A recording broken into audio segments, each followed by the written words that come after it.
Hey, Pardon My Take listeners, you can find every episode on Apple Podcasts and Spotify. Prime members can listen ad-free on Amazon Music. On today's Pardon My Take, Stephen A. Smith. Yup, in studio, Stephen A. Smith. We haven't recorded it yet. I'm going to say it was incredible. I'm just going to call our shot. We nailed it, PFT. Credit to us. I'm going to say it was preposterous. Are you gonna drop that in front of him? I'm going to do I'll do a Stephen A. Smith impression Okay. to his face. I feel like it would be disingenuous I'd to agree. talk shit about the man behind his back and not do it to his face. Yeah, so great interview. Calling our shot. Great interview. We have Hot Seat Cool Throne, Guys on Chicks. Going to talk a little football, getting ready for Championship Sunday. And it's all brought to you by our friends at C4. Experience big game energy live with C4 Energy. It's a new year, and we're fully dialed in with the energy drink that always gives us the discipline to get after it, and we want you to get after it with us. Enter for a chance to win a trip to Arizona, get tickets to the 2023 championship game, and party with us. We've been drinking C4 all New Year. We were drinking it before the New Year, but we get jacked up in the studio. You can see it in front of PFT's computer. I had one this morning. Yeah, C4 Energy, best way to get yourself hyped up, get ready for a lift, get ready for the day. C4 is the best, and you can enter through January 31st only at your local Quick Trip by scanning the QR code at the C4 Energy display. No purchase necessary, must be 18 or older and have valid ID to win. So check it out, go to your local Quick Trip, and you can scan the QR code at the C4 Energy display, and you could be coming to the big game with us in Arizona for the championship game 2023. So get excited. C4 Energy. Experience the big game energy live with C4 Energy. Okay, let's go.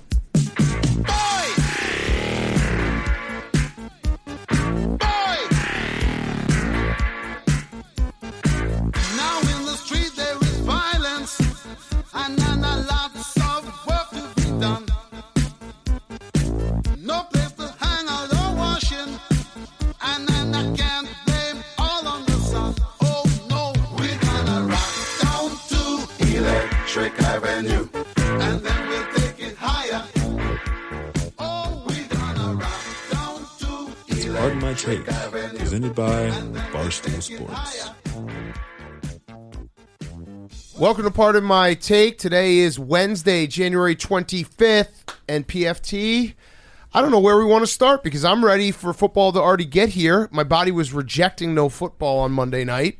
It just occurred to me that I came down with COVID right after the NFL regular season ended. I think our bodies, they crave football. Yes, I'm feeling fatigue. I'm not sick, but I feel immense fatigue from maybe waking up like 4 times in the middle of the night, but mostly because of football. I've got an idea. Here's a good way to start the show. Let's have a debate, Big Cat. Okay. Embrace debate. Let's get old school PMT with it. Who's the better quarterback? Patrick Mahomes or Joe Burrow? Now, before you answer that, I want to know who's the better quarterback at quarterbacking, and then who's the better player playing quarterback. Okay, the better quarterback at quarterbacking is going to... Wait, what was the second one? Better Better player who happens to play quarterback. Oh. Tell you what, we can include... I think Burrow might be the NFC too. better quarterback at quarterbacking. I think Joe Burrow is the best quarterback at quarterbacking in the NFL right I'd now. agree. And then Mahomes is the best player at quarterbacking. I think he's a very good quarterback who happens to be a football player. Right. Okay, yeah, no, No. we're on the same page. So Joe Burrow is a great quarterback who just happens to play football. Right. Patrick Mahomes is a great football player who just happens to play quarterback. Yes. Got it. Yes, that makes sense. And then Brock Purdy's just Electric. a fucking G. The man won't be able to survive the link. Brock Purdy's top G in the NFL right now. I have a question. And now, obviously, we're not the smartest, and I've been gambling my whole life, and I think I understand some stuff. The fact that the Kansas City Chiefs are now 2.5-point underdogs. Are we sure Patrick Mahomes is playing in this game? I It's don't weird. know if we're sure. It's weird. I think I think he is. I would bet if you had gun to my head, I'd say yes, hampered. But the fact that they are now 2.5-point underdogs makes me feel like, what's going on here? This is Las Vegas doing the old Wile E. Coyote trick to us. Yeah. They've got a big cardboard box that's propped up by a stick with a string to it, and underneath the box it says plus 2.5. It's begging us to come over there and take that plus 2.5. They want us to take the Chiefs so badly. And what would the Roadrunner do in this situation? Yeah, and on top of all this, last night it moved, and everyone was like, oh, that's weird. And then Patrick Mahomes tweeted out a video being like, see you on Sunday, Kansas City. And it was like a highlight video from the game against the Jaguars. So maybe he's trying to give people some, comfort knowing that he'll be there, but just because he's there doesn't mean he's going to play. I think he's going to be there. I think he's going to play, but he's not going to be 100%.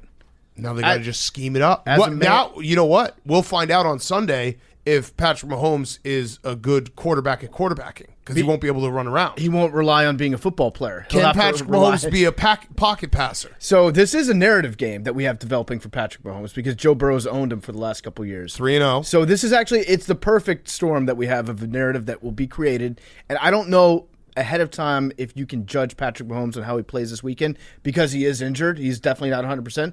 But that's not going to stop anybody from turning this history. Into a that won't game. matter in a year. Yeah, history will not remember this. This will be Patrick Mafraud. Yeah. Can't win the big one. Mafraud only won in 2020 because Joe Burrow wasn't in the league yet. Peyton Manning 2.0. Yeah, he is. Yeah. Can't win on the road in the playoffs. That is being thrown out there that Joe Burrow is going to be Tom Brady and Patrick Mahomes will be Peyton Manning.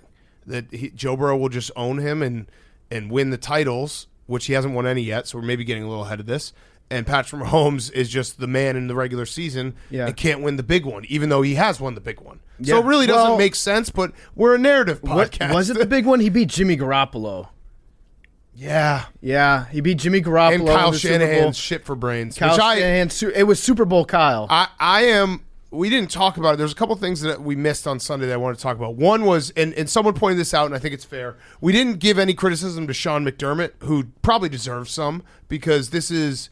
Like, thinking back to that Bengals-Bills game, you're a defensive coach, and your defense looked like they didn't even want to be out there. Yeah. So he definitely, he's fine. I saw someone was throwing out there the Marty Schottenheimer, taking the Chargers 14-2 and losing and then firing him. I don't think Sean McDermott's getting fired, but it does, even 2 days removed from the game, it feels almost worse for the Bills right now. And how that all devolved, and then the other thing. This is tough for Bills fans who probably skipped Monday's show. I know. And now they're catching the delayed onset muscle soreness. I agree with you. I think Sean McDermott deserves some of the blame. Definitely, I think we did talk about it on Sunday. How he's a defensive guy, and their defense looks soft. It looked pretty bad, and offensively, Ken Dorsey definitely their offense didn't look good either. No, and Josh Allen probably hurt, but still we have to go with the narrative that we're dealt right now. Yeah. And he didn't play well, but the defense is going to be defense. You're suspect. You're suspect. You're sus. Big You're time absolutely sus. suspect. That's a sus D. And the other thing we didn't talk about coaching wise is Kyle Shanahan, and we might have touched on it. He did have a couple moments in that Cowboys 49ers game where he was old school Kyle in that, it basically is his brain stops and he can't figure out if he wants to be aggressive or conservative, and then just somehow winds up like in the middle, and how everything just falls apart for him. That end of the first half where he was like, "What are you doing? Like, are you calling timeouts? Are you not?" They ended up getting 3 points, but Kyle Shanahan, the narrative of Kyle Shanahan, incredible coach, friend of the program.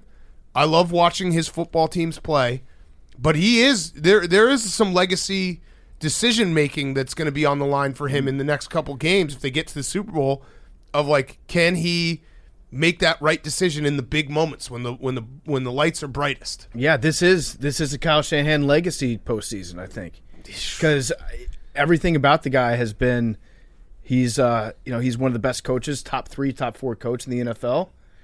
He needs to get out of his own way. Now Matt Nagy had the BU written on his play card. Yeah. He needs to just have be literally anyone else written on his play card. I'm actually a little, since you brought up Matt Nagy, I'm a little worried now that we have head coaching openings and Eric Bieniemy might get a job. That would mean that Matt Nagy would be the offensive coordinator of the Chiefs, and he would start getting a lot of credit for Patrick Mahomes being great. And then he would probably get hired by somebody else down the line. He's already muddied the waters with reports that Mitch could never learn his system. Okay. Which, a good head coach, that's really smart. And I don't know what happened then with Andy Dalton or Nick Foles, who he brought in, but either way, he's in the right spot. Or Sean Glennon. Yeah, or Mike Glennon. That was Glennon, before. Other Glennon. Yeah, he's in the right spot to get another job because he's going to just ascend in Kansas City Imagine if he got the Kansas City head coaching job. That would Post Reed. That would break me. That would break me. What if he won a Super Bowl? Yes, that would break. Yeah. He would win a Super Bowl. Matt Nagy's Super Bowl champion. He wouldn't win a Super Bowl because Patrick Mahomes is Peyton Manning.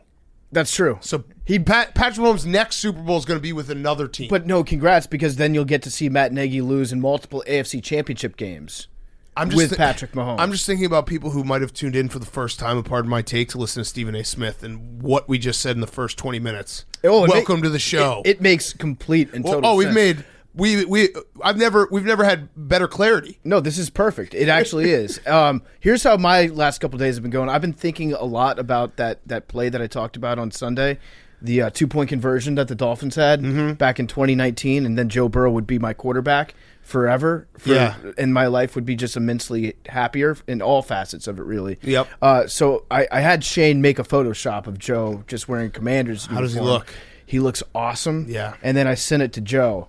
And I was like, this could have been us. And what did he say? And Joe said, thank God. Oh, yeah. So thank God it wasn't. Thank God it wasn't. Yeah. So that made me feel worse, which in a way makes me feel better because it snapped me out of my delusion. But you have to remember, I've said this before to you, our franchises are they will never have nice things. Like if Patrick Mahomes was drafted by the Bears would have ruined him. Yeah. If the Commanders drafted Joe Burrow, they would have ruined him. Well, I mean, they would have made him play right after his appendectomy. Our field tried to and ruin he would have died. The Commanders actually did our best to try to ruin Joe Burrow as an NFL quarterback. So you can't think about it like that. I'm happy for him. You know what? Yeah, I'm happy for him. I'm really happy for him. Yeah, this is like you don't want it'd be like adopting a dog into like a lean-to, which is open up to the weather and you no, I want the dogs that I love to be adopted in a mansion. Well, no, it would be like Lena Dunham adopting another dog. Right, and exactly. then it's like, thank God that dog dodged a bullet by not having to live with her. Yes, Jake, what were you going to say? Did you guys, speaking of Bears Commanders, did you see the tweet about the playoff win drought? Yeah, I did see that. What? Yeah, 6 teams have not won a game in the playoffs in 10 years, and 4 of them are fans of sitting in this room. Bears, Commanders, Jets, Dolphins, Lions, Raiders. So we're cursed. Yeah. Jay Cutler beat the Seahawks. Hank's a winner, but lottery ball cancels it out. So he's cursed with us. That's true. Max is just free. Yeah. Max is just rolling. Well, Max has lost 2 straight championships. Yeah. As a Philadelphia sports fan. And he got no hit. Yeah. So we talked about the best rooms. Yeah. Oh, wait. One last thing before we do best rooms. Yeah. Eli Apple.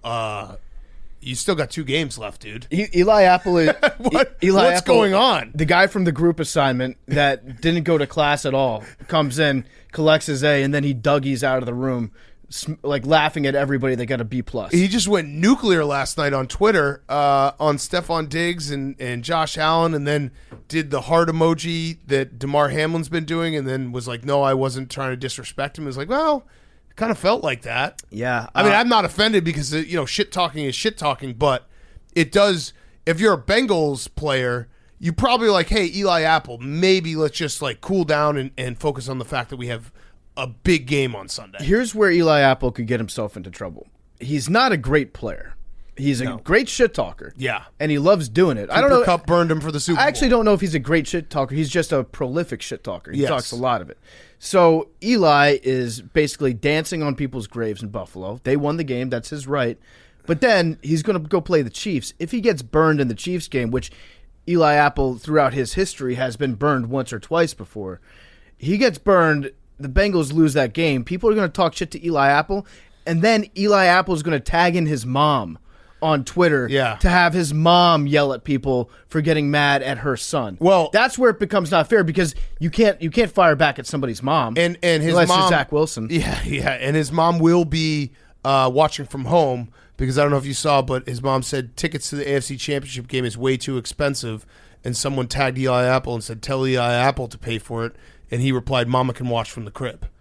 Okay. So he's a troll to his own family. He's trolling his mom. Like yeah. I actually, at some point, you kind of have to respect the fact that Eli Apple it's the opposite of like backing it up on the field. He just gets on Twitter and he just goes after. He's an internet troll. He's Eli Lockwood, and I have to defend him in that because I do like a good internet troll. Yeah, he's good at it. But I'm just saying, like, he's going to send his mom at people that are clapping back at him. Yes, and I don't like that. Yeah. All right, leave moms out of it. Yeah, I just got out of yours. Rooms, best rooms. So yeah, we talked about this about There are a lot of good rooms. These teams are very good. There's a lot of dudes on these teams, a lot of dudes that hang out in rooms together. So we can power rank the remaining rooms of the 4 playoff teams. I had the Chiefs coaches room first overall. Okay. I had the with Matt Nagy in there. With Matt Nagy in there. Is this like rooms you'd want to hang out in personally, or just talent rooms? Talent. The The Eagles' offensive line room was my second it's room. number 1, yeah. That I had. Yeah. You have that number 1? Oh, yeah, I had it number 1. I can live with them being number 1. Yeah. I think that's fair. Yeah, and then I had number 2, the Bengals wide receiver room. I had the Bengals wide receiver room 3, in this case, behind the 49ers wide back room. Ooh. Because I think that you get Christian McCaffrey, Debo, Ayuk, and Kittle all in that same room. I think they and hang out. Maybe Juszczyk just Do they, hang out though? the door. I think they hang out in the room together. Yeah. I feel like it's running back room, wide receiver room. Well, they all play every position. Yeah, it's wide back. Christian McCaffrey plays out wide. I understand that. I just, it really. Do you? I do. I just don't know, I don't know if you do. Hank doesn't understand the concept of a running back lining up not under center. But do you Or think as they a all center. meet together? Yeah, I do. Okay. I would say so. All right. They probably don't let Elijah Mitchell join because he doesn't line out as a wide receiver. So he probably hangs out in the running back room. He probably shows up by himself, and he's like, "Where is everyone?" Yeah. Oh, they're doing cool plays in the other room. I had the 49ers offensive line room also ranked in my top 5 because not only do you get Trent Williams, Mike McGlinchey, but you also get their offensive line coach, who is Chris Forrester. Oh, Just a party guy. You remember Chris Forrester the best from party Miami? guy, yes. He was coaching lines down for the Dolphins. You remember yes, that? the best party guy. Yeah. Yeah, that guy gets down. Yeah, it is crazy to think about how talented. Like I was looking at it, and the defensive lines. I actually think all 4 defensive lines in playing on Sunday have a case. Yeah. Because they all have. Oh, Max is shaking his head. They all have just absolute studs, and Bosa might be the best of all of them, but in terms of depth, like what the Bengals have been doing has been insane, and the Eagles have depth, and the Chiefs. So here's one prediction. Eagles have a historic defensive line this year. Yeah, they do. They actually are 3rd in sacks all time. All time. 3rd. So not historic. It's in the conversation. What about 10th?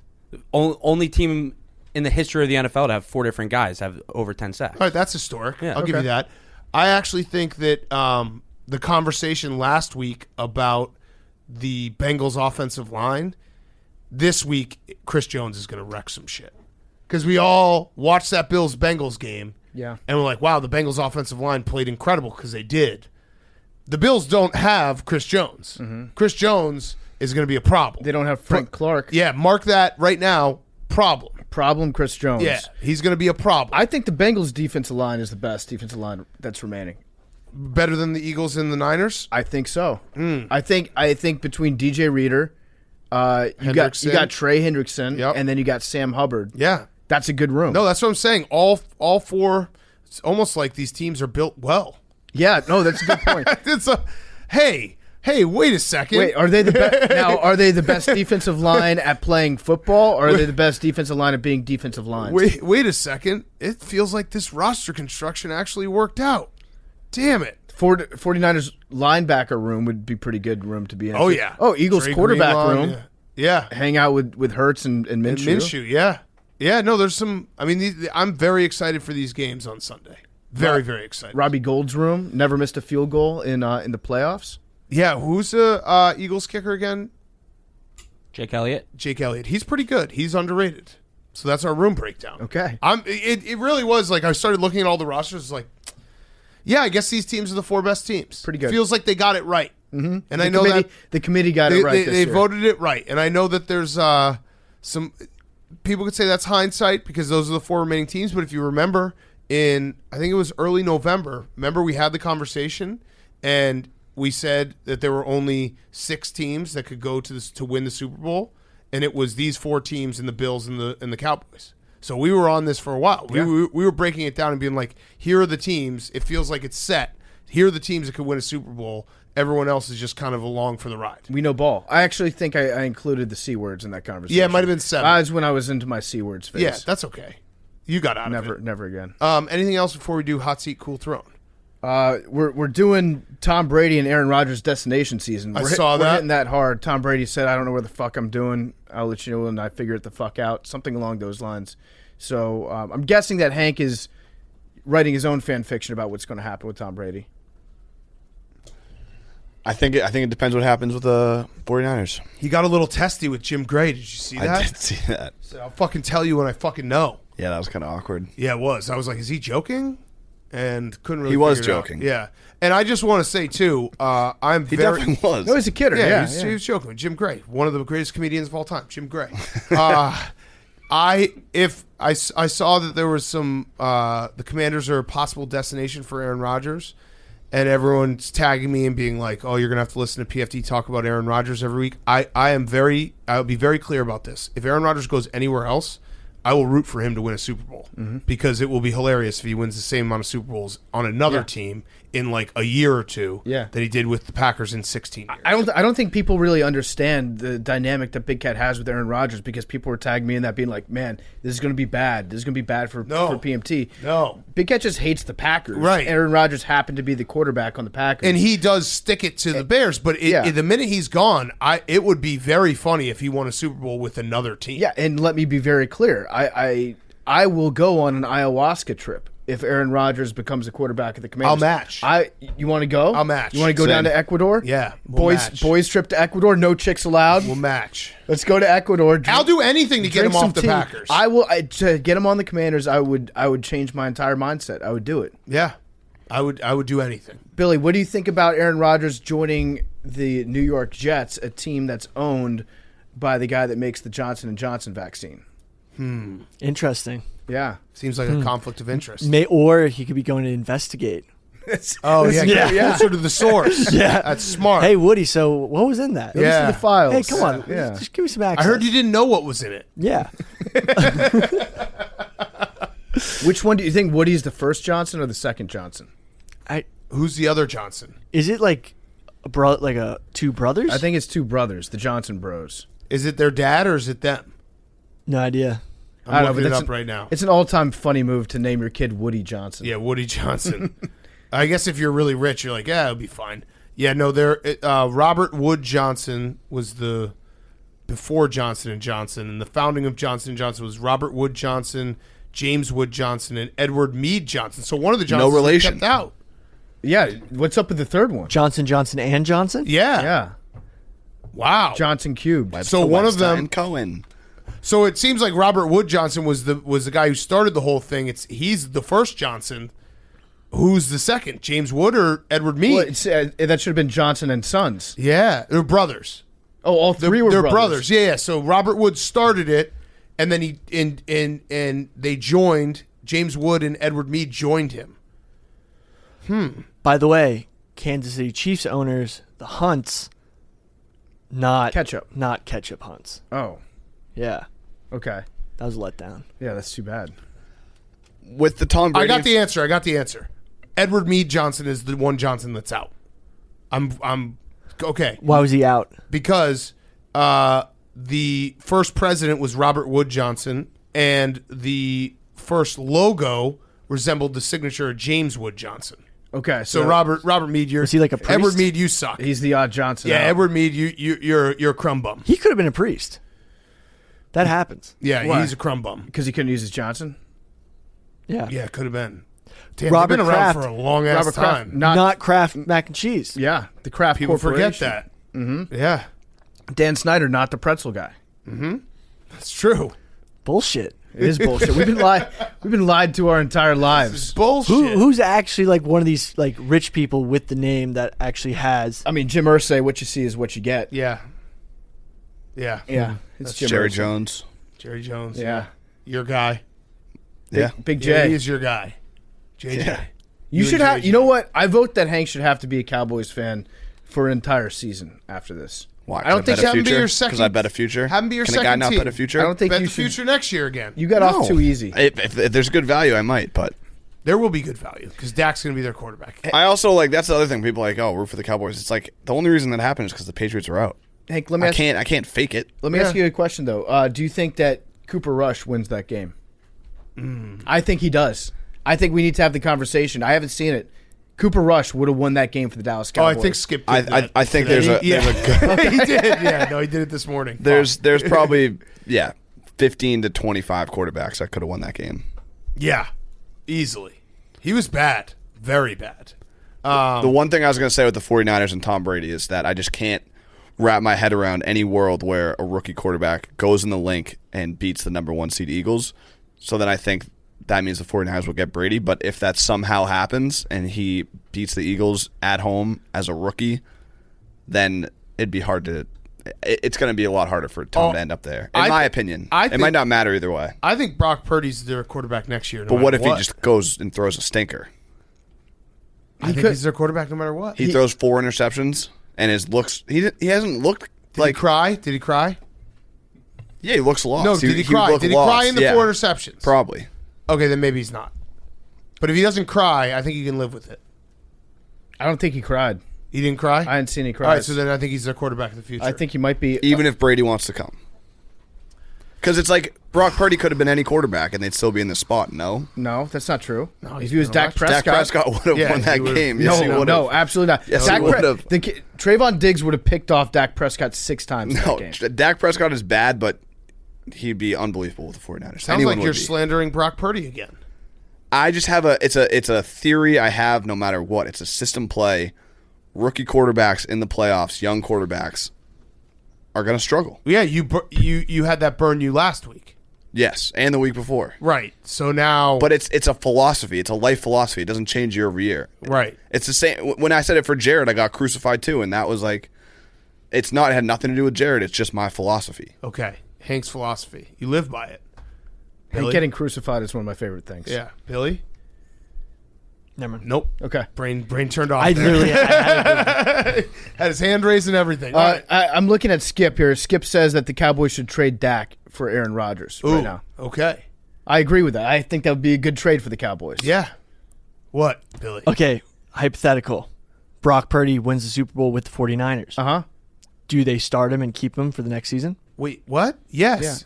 I mean, We were just saying that they might keep him even if he threw 4 interceptions and cried. you would have to be a miserable franchise to take the guy that just took your NFC team to a Super Bowl title for the first time in like forever. Wait, and Billy, I forgot the last caveat. And then bench I them just the next said- year. The I last just said I caveat. think he's That the would- starting I know. quarterback That no would matter never what. But happen. Tom Brady is on the market. Yeah, I still think it's Brock Purdy. You just weren't paying attention to any of that conversation. I know. that we just had. Oh, that was great, Billy. I was writing it down, and then I got there, and I was like, did they say that? I think they were just talking about that. Yeah, we were. We were just talking about that. Hey, podcasting's hard. Yeah. Again, welcome You were to all the writing new that question listeners down? here for Stephen A. Smith. I think if you I could, had it in my notes to bring up at some point. This is good. We need to set the bar as low as possible for any new listeners that have shown up today. This is the show. We're stupid. Yep. But we love ball. All right, let's do Hot Seat Cool Throne. Brought to you by the Barstool Sportsbook. Barstool exclusives, picks, and parlays from Big Cat El Prez and other personalities to follow or fade. Tons of ways to bet, daily odds boosts, live in-game bets, move the line plus teasers, and parlay plus to bet within same games or across sports. It's easy to navigate and use, data and content to keep you informed, easy and secure registration, more ways to deposit and withdraw. And we have the iCasino as well. Slots, traditional table games, exclusive like One Bite Slots, ways to deposit and withdraw. And we have the iCasino as well. Slots, traditional table games, exclusive like One Bite Slots. I also don't know if I'm allowed to say this, but I'm going to say it anyway. Mr. 35 might be coming back. So download today and create. I forgot to tell you because I didn't see you after I left the meeting. Wait, what am I doing? Download. That's a little teaser. I'll tell you after. Download today and create Anytime, an account. anywhere. That's what I like to hear. $1,000 new player bonus. If your first bet loses, get up to $1,000 in bonus cash. Check it out right now. Must be 21 plus. If you have a gambling problem, please call 1-800-GAMBLER. So check it out. Download today and create an account. $1,000 new player bonus. If your first bet loses, get up to $1,000 in bonus cash. Must be 21 plus. And if you have a gambling problem, please call 1-800-GAMBLER. Okay. Hot Seat Cool Throne. Hank. My hot seat is Dana White? Why? What happened? Question mark?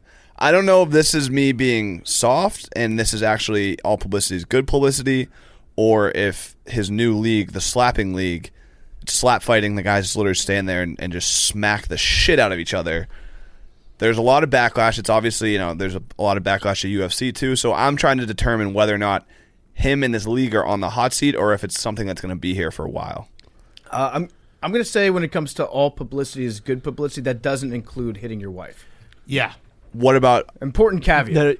I'm talking about the league, but that's true. That's fair. I watched some of the league, and I understand the excitement about it because, knockouts are fun. I still can't get over the fact that it's just weird watching someone who isn't playing defense. Right. Like in UFC and boxing, you have your hands up, you can defend yourself.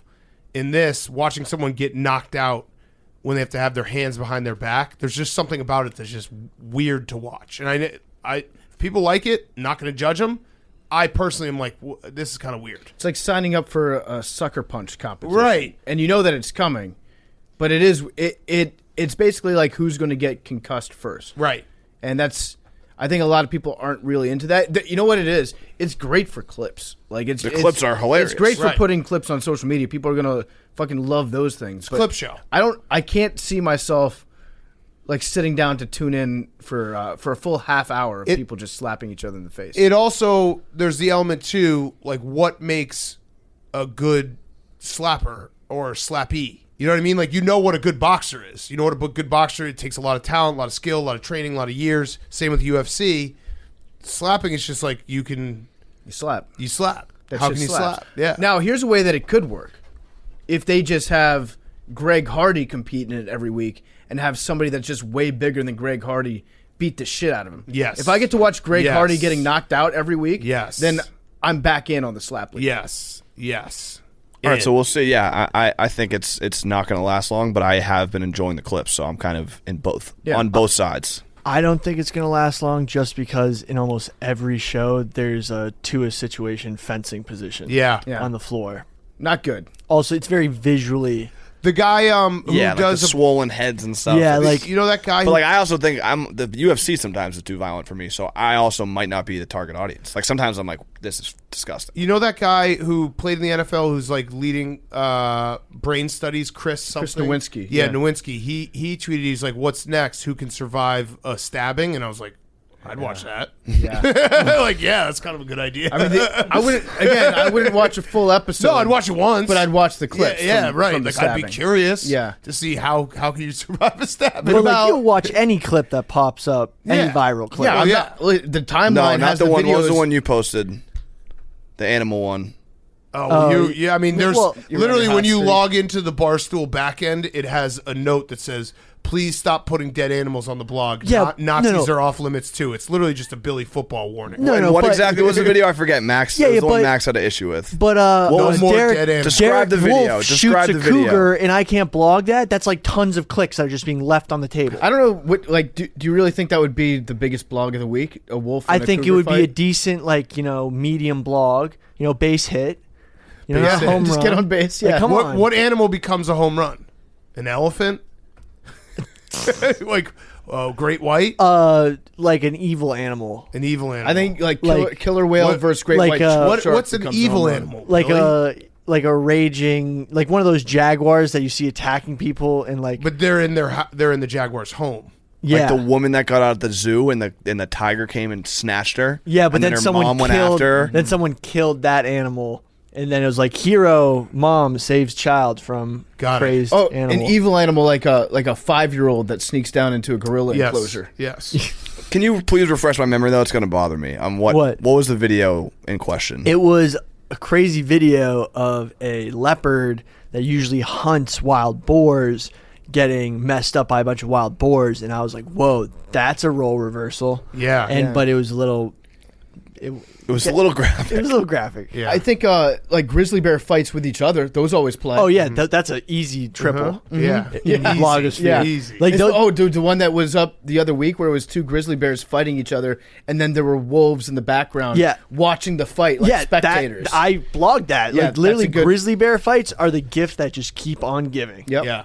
That's way better than the slap boxing. I'm going to start a league where we just film grizzly bears in the wild and we just know which one each one is, and then whenever they fight, you do like a whole league, and then you can bet on it. Okay. That's a That'd good be idea. cool. That's actually a very Grizzly good bear idea. fights, but only in the wild. Yeah. I like that, Billy. Okay. Yeah. All right. Bare knuckle boxing. There you go. Hank, what's your cool my cool throne is our guy Tommy Paul. He's in the Elite Eight. Plays tonight. Heavy favorite. Oh yeah, I'm a huge Tommy Paul. Will he guy. play Djokovic if he wins? If they both win, yeah. Every time I hear that's exciting. Every time I hear Tommy Paul, I think that you're talking about like another Tommy Paul. Fury. Yeah, a mix of the Tommy Fury Jake Paul fight. He plays a fellow American tonight, Ben Shelton, 20 years old. First time leaving the country. Is for this tournament. He's not ready for the bright lights. So we're guaranteed an American in the semifinals, probably against Djokovic. Tommy Paul, let's go. Djokovic's going to fucking wipe the floor with Tommy Paul. TP Army, let's do it. No offense to Tommy Paul. And then the Red Sox acquired Adalberto Mondesi. So that guy sucks. Huge pickup for us. Nice. He stinks. Huge. Raul Mondesi Jr., Adalberto Mondesi. Mm-hmm. The bane of my existence as a fantasy baseball Where do you owner. think he fits in the lineup, Hank? The injured list?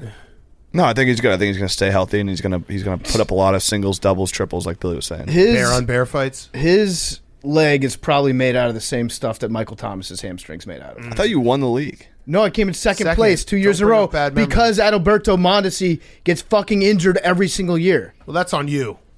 for drafting him. Yeah. Yeah, well, Hank just got him. Yeah. That's on you, He's Hank. now he's your problem. He's your problem. I can't wait. Okay. Good luck. All right. You're going to hate him. PFT, your hot seat, cool throne? My hot seat is John Shire. Oh, yeah. John Shire, I'm surprised that it's taken us this long as a podcast to put John Shire on the hot seat. But he's in 9th place in the ACC as Duke's head coach. Mm-hmm. And I, for one, miss Coach K. Oh, so much. I watched that entire game last night. I had Virginia Tech, and I couldn't get the hate up. Controversial finish. Oh, yeah. I mean, the Virginia Tech. yeah. Did you see the Virginia Tech player? I did. He throat punched a Check Duke out my player. It was CVB in awesome. 60. I broke it down. Yeah, There we go. Listen, if Coach K was on that bench, there's no chance that 30 play happens. Yeah. Coach K would have stopped it with an icy glare, probably talked to the kid at halftime before he had a chance to punch, and just been like, hey, you're too good a player to do what I know that you're about to do. I just think that as a podcast, we need to acknowledge that that we miss Coach K. Oh, big time. College basketball was better when you had a villain. The greatest foil. It's probably why my body's betraying me right now, because I don't have someone to get up in the morning and go after. And Duke being 9th in the ACC, I mean, tough week for Cowboys fans. Mm-hmm. Brutal. Brutal. My cool throne is Oscar season. Oh, yeah. It's Oscar season. They announced the nominees this morning. And there's a lot of good movies that I haven't seen yet, so now I get to go and, when football is over, watch all of those. But I don't think Banshees of Slytherin make it? Yeah, it did. It got a lot of nominations. All Quiet on the Western Front got a lot. I watched that movie. Is it good? Yeah, so I watched it on Friday night, and I watched it because I was like, I can't wait to tweet about how I read the book, and the book was better. Yeah. And I got halfway through, and I was like, I was definitely thinking of Farewell to Arms. Okay. Another World War I book. That was because I was like, wait, I thought this book was about an Italian soldier, not a German soldier. And then I got halfway through, and I was like, yeah, I'm thinking of the wrong book. Was Farewell to Arms, was that George Bernard Shaw? It's a German. Okay, different guy. Yeah. No. Wasn't that the Farewell to Arms Spanish? is Hemingway. Yeah, is that Farewell Spanish to Arms Civil is War? Hemingway. No, I think it's World War One. I thought it was a I Spanish think that's Civil To War. Whom the Bell Tolls. Oh. But either way, Anyways, All Quiet on the Western Front was a great book. it was. You read it? I did in high school. Yeah. They kind of butchered the ending in the movie.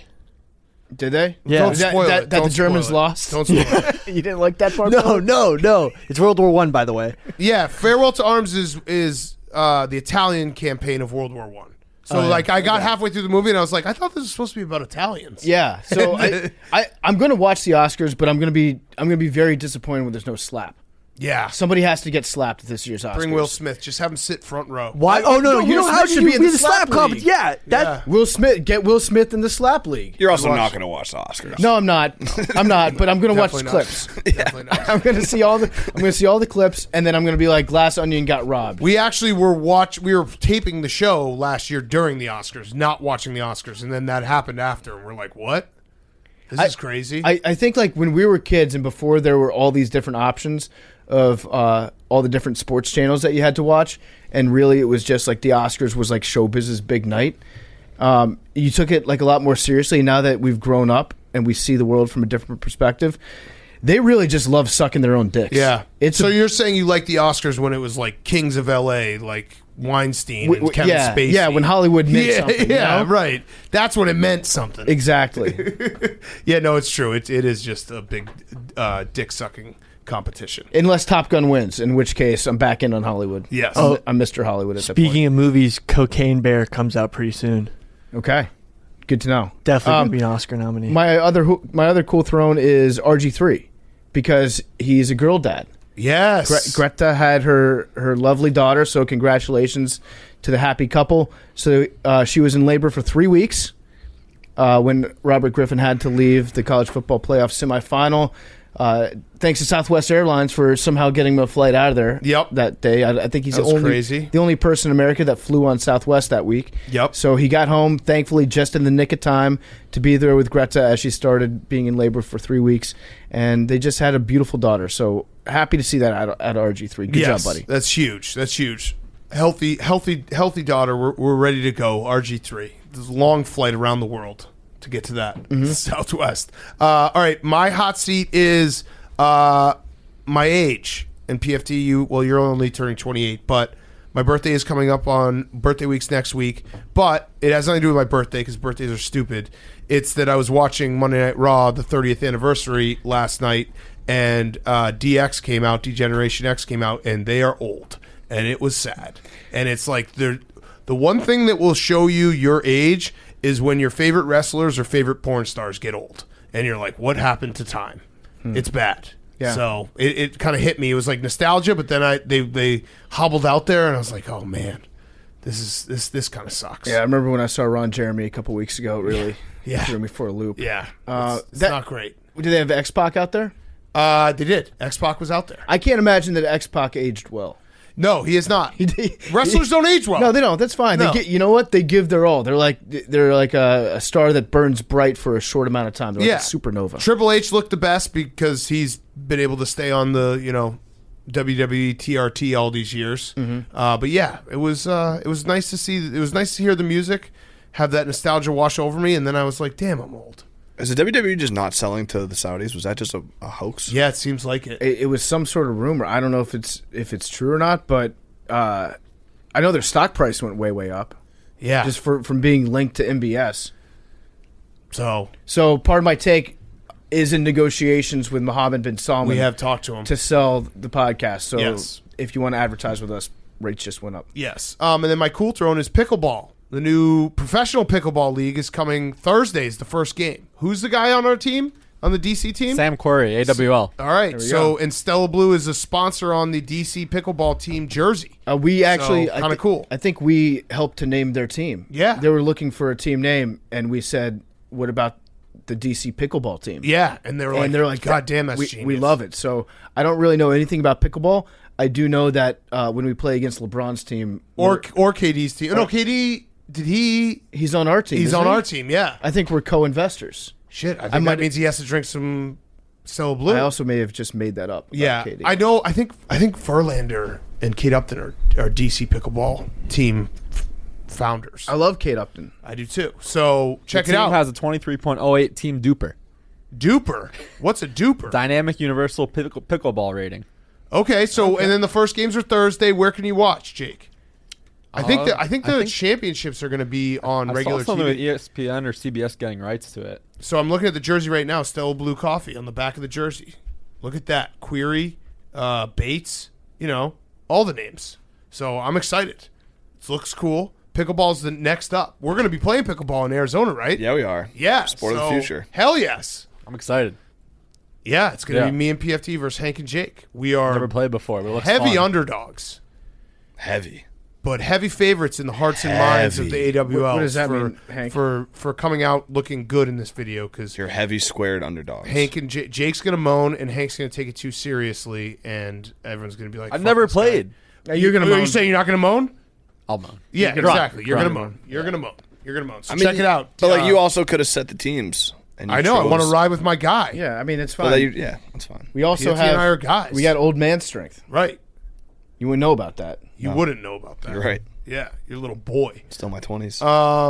Not for long. Still am. Wow. Hank's gonna be 30. Isn't that crazy? It's tough. That is tough. I've known you for the entirety of your 20s. Do you have your first gray hair yet? I thought I saw a gray in your beard. No, not my beard. I've gotten haircuts though, and I've looked down and been like, whoa, whoa, whoa. I don't think it's official though. I'm not big cat status. Okay. All right, that was DC Pickleball, Stella Blue Coffee. Yeah, what do you mean? I'm not. That's fine. That's fine. No, that's fine. Factor. I mean, I did see a picture from like 5 years ago with 0 gray hairs, so it has just come on like an onslaught. Billy, your hot seat cool throne. That chat AI bot, Chat GPT, it passed the Wharton MBA exam. What? Wait. AI is able to get an MBA. Oh, the one who writes blogs. Yeah. Okay, The one that Billy uses. Billy's robot slave I just actually graduated from haven't- business school. Congratulations. Do you guys have graduation gifts for him? No, but I don't actually use that to write blogs. Just a anymore. few times. It was just twice. So wait, it got an Just when it was MBA? done. Yeah, it passed the exam. So that shows how stupid an MBA is, yeah. right? Yep. Yeah. Fuck your business degree. That's what I always Throw say. it in the trash. You know what they should do? Well, this actually is scary to me because it's reached the point where it can now pass, a high level degree program. So at what point is it feels like it's about to figure out that it's a robot pretty soon. It's about to become self-aware is what I'm saying. Like if it's already good enough to answer these open-ended questions, how many more revisions of it, how many more iterations of them releasing this software is it going to take until it realizes it's a robot and then we're all fucked? Ooh, It seems like that's a very dangerous place that we're coming up to here. Well, Microsoft just bought it for like $10 billion, and they're charging $42 a month for it. So Bill Gates has it now. Yeah. Okay, that's fine. He probably doesn't want to do anything bad with it. And my cool throne He probably just bought it so that he could write love poems to his high school girlfriend. True. My cool throne is the East River. The video Donnie and I did is probably out by now. If you're listening to this, go tune in on Donnie Does His YouTube. It should be out if you're listening to this. Wonton on Don YouTube. Wonton Come Don. on, Billy. Wonton Don. What is it Donnie Does YouTube? It's probably some... No, it's his old YouTube channel. Oh. Okay, Wonton Don. Wonton YouTube. Don. And it will be out Tuesday at 8 p.m., but you'll probably be listening to this on Wednesday. Let's go. It's going to be a good video, Check it right? out. It's sick. I mean... We're going to get to see the bottom of the East River, right? Yeah. We're going to get to see the bone that you pulled out. Right? Exactly. Yeah. Okay. That's awesome that you guys got to do that. Sounds like you had a good team behind you. What's the It was status of the amazing. Chiefs video?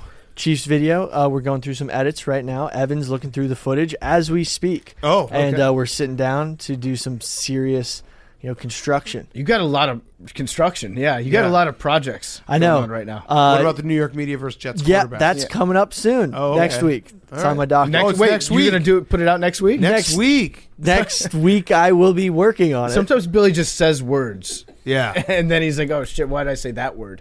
That was a Super Bowl. mistake. That was the wrong Super word." Bowl week. Super Bowl week. Super Bowl week is coming out. That's awesome. It's going to He'll be be working on it Super Bowl week. Okay, got it. Will be. It's a work in progress. Yeah. Unless I get another Well, new it's not in progress project. No. You'd have to It's start it. actually in progress. I did a little work on it. You did? Yeah. but What- the progress was I have a stopped. premise. What's the premise? There's a paper that relates to what's going on now. It Wait. has to do with large corporations and CEOs. You have a premise, but the premise was that was already explored on this podcast. And Yeah, also but I you wrote a just- blog. You found another article about this same thing, so you're just going to plagiarize that? Well, it's called quotation Okay. and reference. I'd like to see the I'm gonna put the- biblioteca. the bibliography together. Yeah. We're excited. It sounds- An annotated bibliography I'll put in. Oh, wow. okay. Well, now Yeah. you're just making more promises. that you won't MLS fulfill. format? MLS, MLIA. I like APA. Nice. So if we could convert that to APA, that'd We be can great. put it in APA and Chicago. Okay. So what's interesting about this is Billy's going to be really working on the script for it at exactly the same time that ChatGPT, the AI program, comes back online. I just wanted to point that out. The script for what? Oh, the Jets? The Yeah. Jets thing? Do you know what was the best back in the day is just playing with all the formatting for every single paper you ever had to write? Like, indenting the sides, doing the space between the paragraphs. You could make like a 3-page paper into a 5-page paper. Here's the biggest cheat. You get the periods. You make the periods like 10 sizes larger, and it makes it. Is it obvious longer. though? No, it's not obvious at all. You make the periods 10 sides, so you have giant dots at the end of But the thing is, that's the most obvious thing ever. That No, feels but like like it's very obvious. but it looks like a font thing. And it probably also doesn't even make that much of a difference if just a period is big. No, if you have like a 10-page paper or like a 9-page and you paper, just change all the periods. and you just Command F the periods and then jack them all up. Your periods are on But if they're like steroids? at 12, like if but That's like 12, amazing. if you jack it up from like 12 to like 18 for the periods, it's gonna make it longer. Damn. More you know.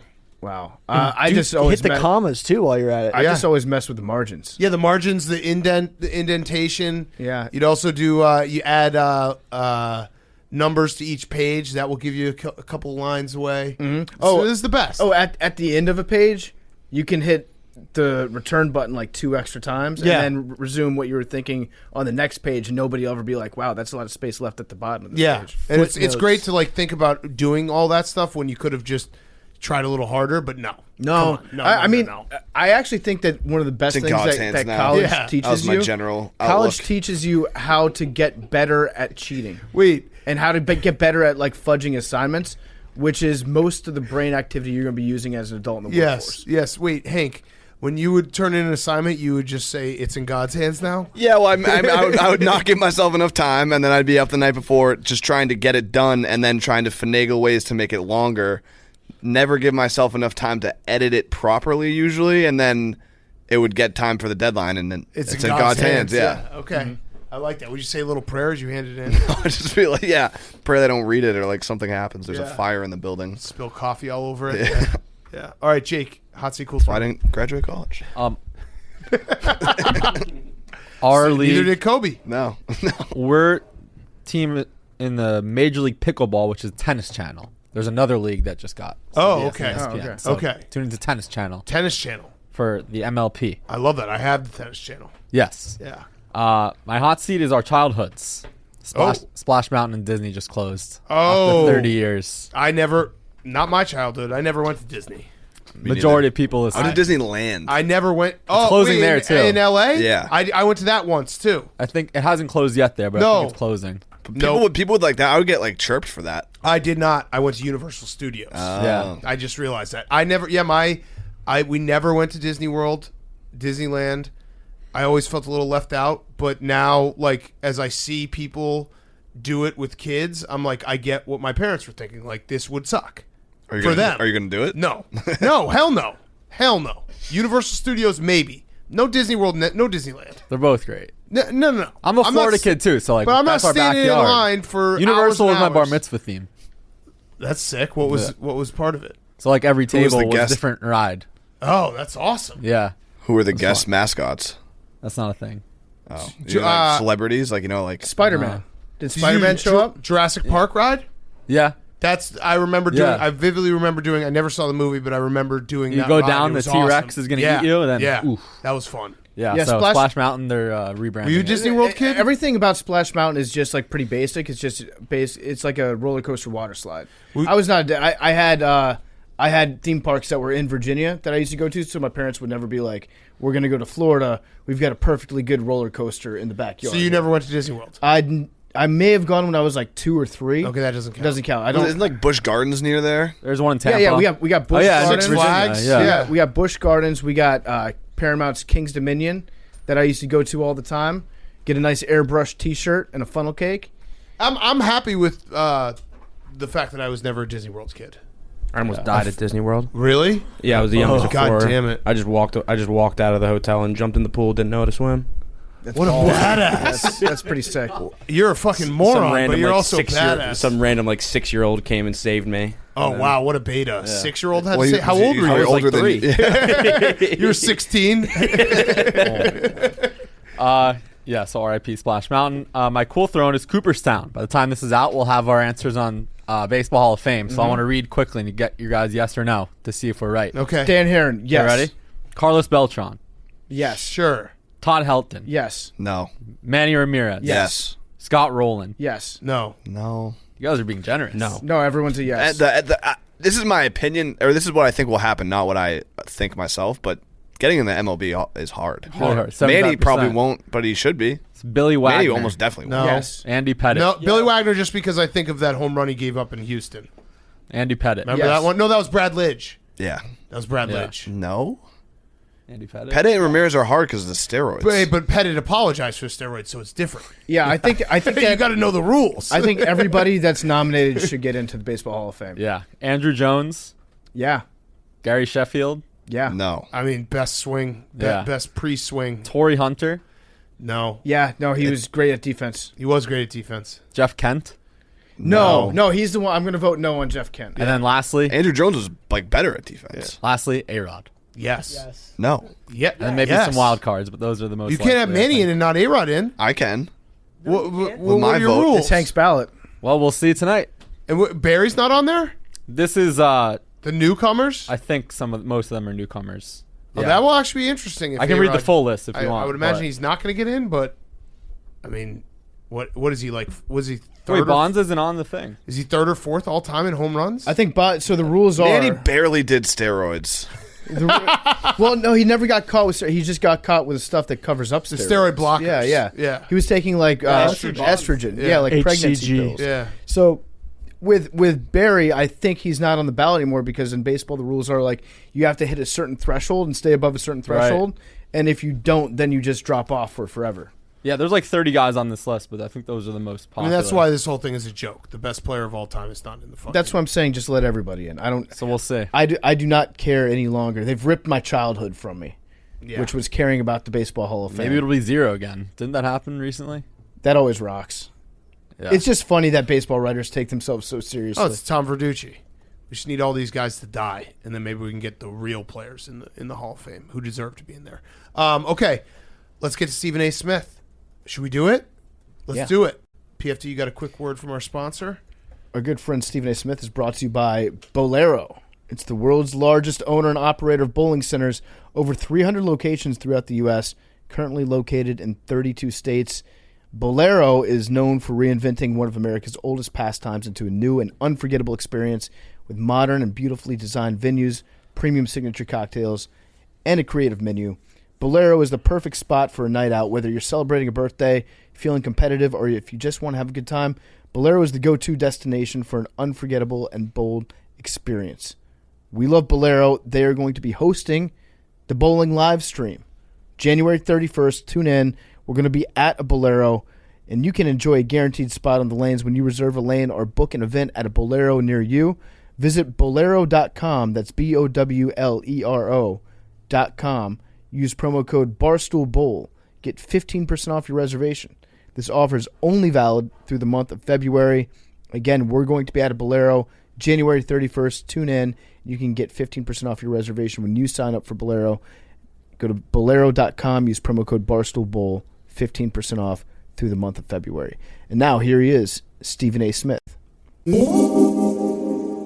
Okay, we now welcome on a very, very special guest. It is the man, the myth, the legend, Stephen A. Smith, in studio. He has a new book out. It's called Straight Shooter, a memoir of second chances and first takes. I love the title, by the way. Thank you. Let's start there. First of all, thank you. We're so happy you're here. The name of the show is Pardon My Take, which we took from Pardon the Interruption and First Take, so Right. we appreciate that. We got sued about that temporarily. Yeah. They Gotcha. wrote us a cease and desist letter. Yeah. Lord. And we wrote them a cease and desist letter back saying Wow. cease and desist, sending us cease and desist Yeah. letters. But it And got y'all got away with that. Yeah, you good helped start. us. Yeah. Yeah, It was yeah. good publicity. Yeah, it was great. So we've been doing it for 7 years now. So we owe some gratitude to you. But let's talk about the book first. So, what made you decide to write a book right now? Like, what was the moment? Like, hey, I have enough stories now, because I imagine you're a guy who's got a lot of stories. The thing is that I first of all, sports books themselves, they've never moved me. And I knew that if I wrote a book, the first order of business was going to be that it needed to be about me. And the reason why it needed to be about me is because the seat that I sit in, where you're literally starting off people's day and you're tackling issues and you're tackling people pertaining to those issues, I felt like if I'm going to do that, folks have a right to know a little something about me, where I come from, what I've been through, my thought process, how it's come to be, my perspectives, how I reach them, the kind of trials and tribulations I've endured. Not every single thing that I've gone through in my life, because nobody tells all their business. At least I'd hope not. But I think that for the most part, just doing enough to give an accurate depiction to the public at large about who you are, what you're all about, where you come from, the kind of trials and tribulations you've endured, when you've been knocked down, how you've reacted to it, particularly in the world of sports, because there's winners and losers. Yeah. And there's adversity everywhere. And if you're writing about what people should handle and how they should do things and why they should do it this way and all of that stuff, who the hell are you to be quiet when it comes to yourself? So I thought about writing this book years ago when I got fired from ESPN in 2009. Not then, but after they brought me back in 2011, because there were an abundance of people that wanted me to write my book, because I eventually was going to have to talk about ESPN in the book. Right. But my mother, God rest her soul, she passed away in 2017 after a long battle with cancer. She was diagnosed with cancer in 2011. And Mom said, "You will not write this book as long as I'm alive." You got to listen to that. Because she knew Yeah. that I was going to talk about my relationship with my father. Because celebrating her, I had to point out the trials and tribulations she endured. And in order to do that, it inevitably took me to my father. Mm-hmm. She knew I would do that and did not want to be on this earth when that information was released, because she was a very, very private person. So she gave me her blessing to write the book under one condition, and that was she was dead and gone. So this book is, I mean, it means a lot to you, I would assume, because that's there, like you said, a lot of private, conversations, your relationship with your father. What's if people are buying this book, and you should go buy it right now. It's out right now, Straight Shooter. What's the one thing you hope people will take away from it? Like, they thought of Stephen A. this way, and then they read the book, and they're like, no, he's a little bit different than I thought. There's always somebody out there rooting for you and looking to give you a helping hand if you're willing to go for it yourself. And I'm a guy, I'm a black dude that's outspoken. At times I've been called militant and stuff like that, and people find themselves shocked. And it's like, oh, my God, I mean, you see him with Sean Hannity, or you see him with these folks, or you see him taking issues and black folks don't agree with him or whatever. Well, I'm a fair-minded dude, and I'm one of those people that I don't give a shit who you are. If you right, you right. Mm-hmm. Yeah. If you wrong, you wrong. And I have, as much as I love my blackness to the core, and I love my community to the core, and I side with us most of the time, sometimes if we're wrong and y'all are right, I'm going to say so. And sometimes things ain't about race, and it ain't about bigotry, and it ain't about prejudice and all of these other things. It's just about somebody having more facts and being right, and their perspective is right on compared to yours. And I'm a fair-minded enough dude to be able to point that out about anybody. And so for me, that has opened the floodgates for people to be receptive to me, want to engage in dialogue, want to have conversation, which has helped propel me to where I am today. Yeah. If it wasn't for having that kind of mentality and believing that there were people who were fair-minded and decent out there, and that I could trust them to at least be that, then who knows where that kind of narrow-mindedness would have prevented me from traveling. Yeah. You can also get a lot more nuance out when you're writing a book, I would imagine. You can take your time, really delve into what your thoughts are on a subject, expand on that a little bit. On TV, you have this window that you have to hit, and you know that you have to be a showman inside that window as well, which, I mean, you are one of the all-time great showmen when it comes to being on television. When you're writing a book, did you struggle at all with how do I keep that same, entertaining persona that people love to watch? The book wasn't about entertainment at all. The book was about substance, and it was about getting right to the heart of the matter. I opened up the book talking about losing my mother. I came out swinging with my emotions because I wanted to send a message immediately. This was not a sports book. This was a book about me. This was my memoir. And so for me, I wasn't trying to entertain. I was trying to make sure that I touched on the issues that had happened in my career, the controversies that I had been involved in, the trials and tribulations that I experienced, because I wanted people to see that when I'm on the air going off about what a dude should do and why and what they need to watch out for and what minefields and pitfalls they've got to navigate themselves around or over or through or whatever the case may be, my positions and my perspective come from a certain place, and I wanted to showcase all of those things to the world, and that's why I wrote the book. Yeah. That's great. And I mean, just your name in general, Stephen A. Smith, it carries like a certain weight to it. It's a great name. It's like Stephen A. Smith. It sounds like a writer. Sounds like somebody that knows what they're talking about. Have you always been Stephen A. Smith, or was there a time when you were Stephen Smith and then you decided, I'm going to throw the A in there? Nah, man, I was always Steve or Steven until I was in college.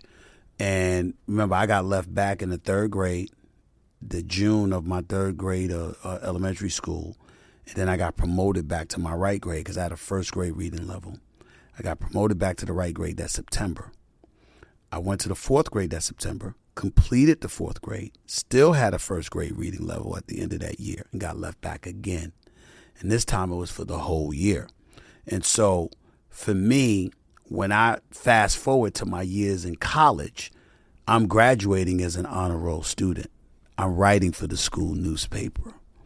And this guy that got left back, not once but twice because he had reading comprehension issues, suddenly is a writer and a reporter.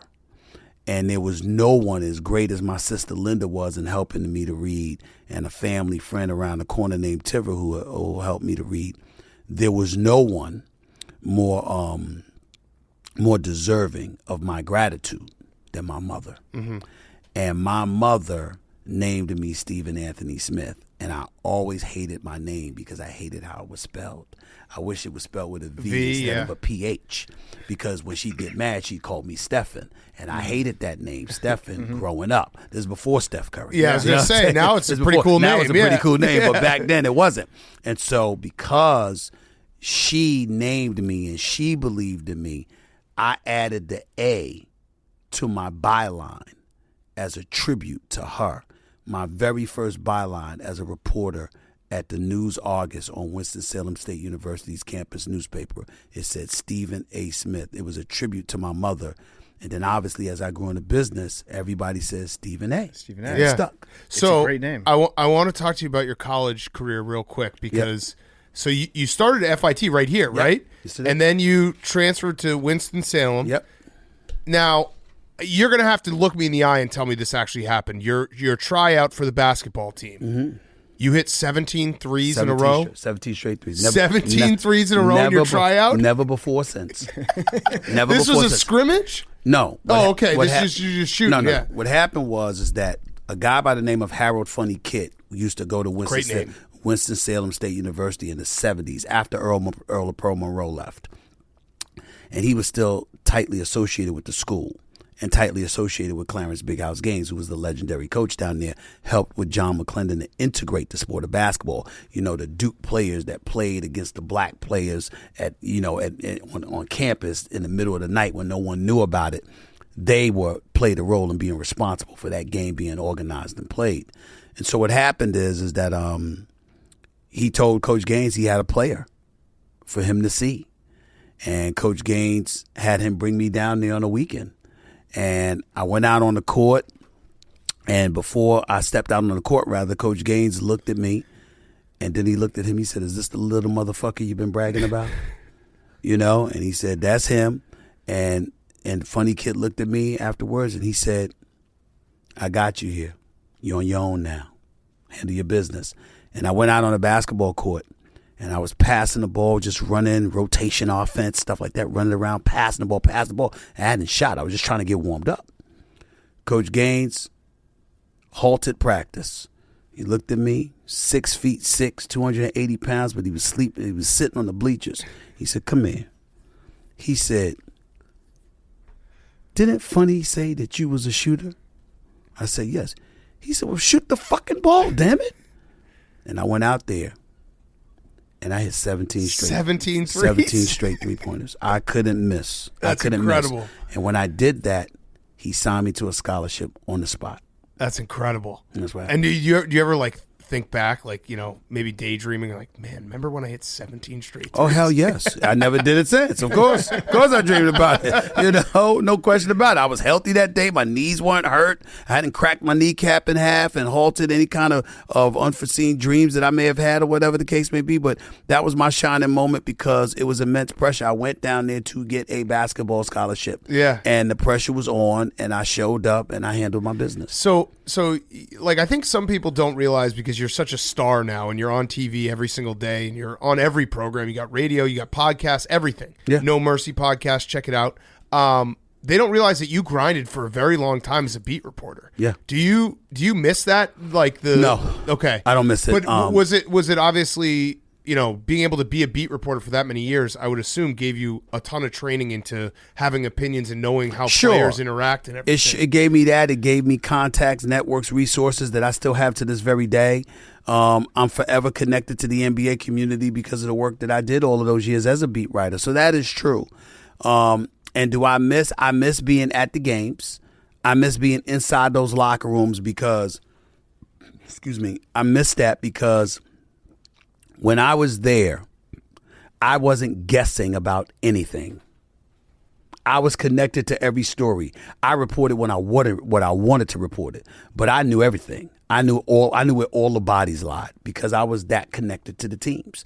And so because of that, the relationship that you cultivate are invaluable and they last a career and all of that stuff is true. I don't miss like having to be on the road 200 plus days out of the year. I don't miss covering shoot-around practices and during the daytime. I don't miss having to go to meaningless games. Yeah. The big games I never get tired of. But the meaningless games, if you're the 76ers and, you're playing Detroit or you playing, I don't know. I'm trying Wizards. The Wizards or somebody. Yeah, whatever. You think about the cities that you want to go to. You ain't thinking about the teams, Yeah. And so and my career's changed. I mean, what's hard, I think the thing for me that's hard right now to sort of like piggyback and add to the question that you asked was that I wish I could just go to any game. Yeah. But now I'm more popular than 95% of the players. Yeah. And so because of that, it's a challenge. I have to go really early or I have to go really late. Mm-hmm. And I have to leave really early or leave really late just not to be mobbed, and I say that with affection. People usually don't bother me. They're not heckling me. They want a picture. They want an autograph. They want to debate or all of that stuff, and I don't debate for free, so I ain't doing that. But I just came up with a great business model. But how much? But they do that. But I'm just saying, you have some guys that never want to go to games. They just want to sit in front of the microphone and talk. Or on camera and talk, and that's fine because the business allows for that. I'm one of those dudes that like to go to the games. Yeah. I like to talk to people I have to talk about. I'm not running from anybody, and I hate the fact that I can't get to games as much as I used to, but my schedule just won't allow it because of all the obligations I have. I mean, you're the hardest working man in show business. Do you have a personal life? Oh, I have a personal life. Yeah. What's it like when you're off the clock? That's not a concern. Well, I mean, I'm good. We know you're There was a a- bottom I'm feeder. good. there was a. Well, you know what? My definition of a bottom feeder wasn't what other people's was. They were like, do you know what that is? I was just talking about somebody with a fat ass. Yeah, I mean, right, that's what I was exactly. talking about. I knew what That's you were what saying. that's what I was talking about. But yeah, I live well. That's good. That's good to I hear. live well. There was a blog that was on Barstool Sports. Our good friend Coley wrote it and said Stephen A. Smith is horny at all hours of the day. And you read that aloud on your show. You said crazy. not every hour, maybe one or two. I said maybe not every hour. Not every hour, maybe one or two, yeah. Yeah, we know the freak hours for Stephen A. Smith. When does that come That's out? healthy. What I'm saying to you is this: if you're a man, you should appreciate that because when you stop being horny altogether, you got problems. Yeah, that's true. You got to see a doctor. That's a fact. It wasn't to say that, oh my goodness, I'm walking around just horny or whatever. Yep. It's to say that, wait a minute, I'm still active. I'm still flowing. There's still blood circulating. I'm good. Yes, that's what that was meant to me. Thank you, because I'm not going to name any names, but there's some people in this room that shame other people in this room, and they bonk them and they say, hey, you're too horny. I'm just a red-blooded American man. Yeah. No, you ain't got nothing to do with American. Yeah. You're a man. I don't give a damn whether you're from Russia, Ukraine, Iraq, Iran, Saudi Arabia. It don't matter where you're from. You're a man. You want to feel that way. That's right. You want to feel that Testosterone, blood baby. flowing through your veins. Yes. Yes. That's it. There's nothing wrong with it. By the way, I should As long as you know how to act. Yeah, exactly. I should have started this show by saying congratulations because Monday was a huge day for you. Yes, and it was. I mean, and we It was have beautiful. Hank is a diehard Cowboys fan, so he had to sit here. He had his Dak Prescott jersey on. He had his jean shorts, his whole thing. Are those the best days? Like when you have a take that like when it comes, to fruition, and like I can cash in this take. You got a little extra pep in your step going in the studio. Yeah, because Michael Irvin helps because he's so outrageous. That the opportunity to humble him was a beautiful, beautiful moment. But I tell you, it's like, we got a sports show. It's everybody's job when you're doing this business to entertain to some degree. But let me tell you something. I'm not bullshitting when I talk about Cowboy fans. I mean what I say about them. It's him right there. I He mean, believed it. They are the most delusional, disgusting fan base in American history. Yeah. I mean, it doesn't matter what happens to them. Yeah. You give it 15 minutes. All right, we'll do it next year. Yeah. We're going to win the Super Bowl next year. We're going to win the Super Bowl next year, right? It's just nauseated. They don't take any time to smell their stench, which is why it's so enjoyable when they lose over and over and over again. It's a really, really beautiful thing. And so, to me, I'm not joking. I mean it when I say it. But in the same breath, I know that First Take is a lot more than that, and so I'm cool with it. I love those moments. Nobody gives me those moments, but I have a lot of good moments. That's like your Super Bowl, though, when they get eliminated. It is for me. In such For me. pathetic fashion, too. For me. And when everything that you said, like we had to take this year, I'm sure you've had similar thoughts about Kirk Cousins and how his season was inevitably going to end. Yeah. And we were right down to the exact play that it was going to end on. We did the victory lap to end all victory laps that Monday. But for you to have Dak Prescott go out there, and he tried to throw 6 interceptions. He tried. Yeah. He tried. He his really hardest. tried. He really made a did. concerted effort to do that. He really did. He really did. And with they that, don't know it. The last play that they had was just the coup de grace, the perfect ending. It's like to really the season. Really, That's your Super Bowl. though. You need a touchdown, man. You're playing against the top defense in the NFL, and you just gonna throw like a 5-yard pass. It's like really, you just can't make it up, man. And this is after a year earlier you couldn't get the ball off for 13 seconds. Yeah. Right. Exactly. Yeah. Can't get a step. Beautiful thing. You And can't make it he up. literally, Hank thinks like he thought this was the year. He thought this was the year. They always do. Yeah, it's they crazy. always do. He's And already that talked is- himself into that next is year. that is the beauty of it all. It's like it's 27 years and counting. And I keep telling people, just be patient. They won't let you down. Just watch, no matter what you do. And I even pulled the trick this year. Keyshawn and Marcus Spears called me out on it this morning because they were absolutely right. They said, see, he did this because what happened is that the Cowboys can't stop listening to their fans. And the fans were a bit suspect about them because of last year. But then when they started playing well, I went and did my A-list and called the Dallas Cowboys the number 1 team in the NFL. That's smart. Knowing that everybody would gravitate towards it. Yes. All their fans would gravitate toward it. They get bold. They start talking about what we were going to do. And as a result, the team would feel the pressure. Yeah. Mountain. And they would fold. And that's exactly what happened. It's a beautiful thing. It was a complete setup by me, I must admit. Credit to you. A great one. You should get a lot of credit It for, was a for that complete loss. setup by me, and I did it on purpose, and I love every second of it. There's a genius to it because you set the expectation so high for him, knowing that anything besides the Super Bowl, that's failure. I mean, you're the Dallas Cowboys. Yeah. Right? Listen. You're not out here playing for an NFC championship. But it goes deeper than that. I looked at them this year, and I saw Micah Parsons leading that defense and Trayvon Diggs, and I said, these boys ain't no joke. And if their offense could get things together, they really, really could win it all.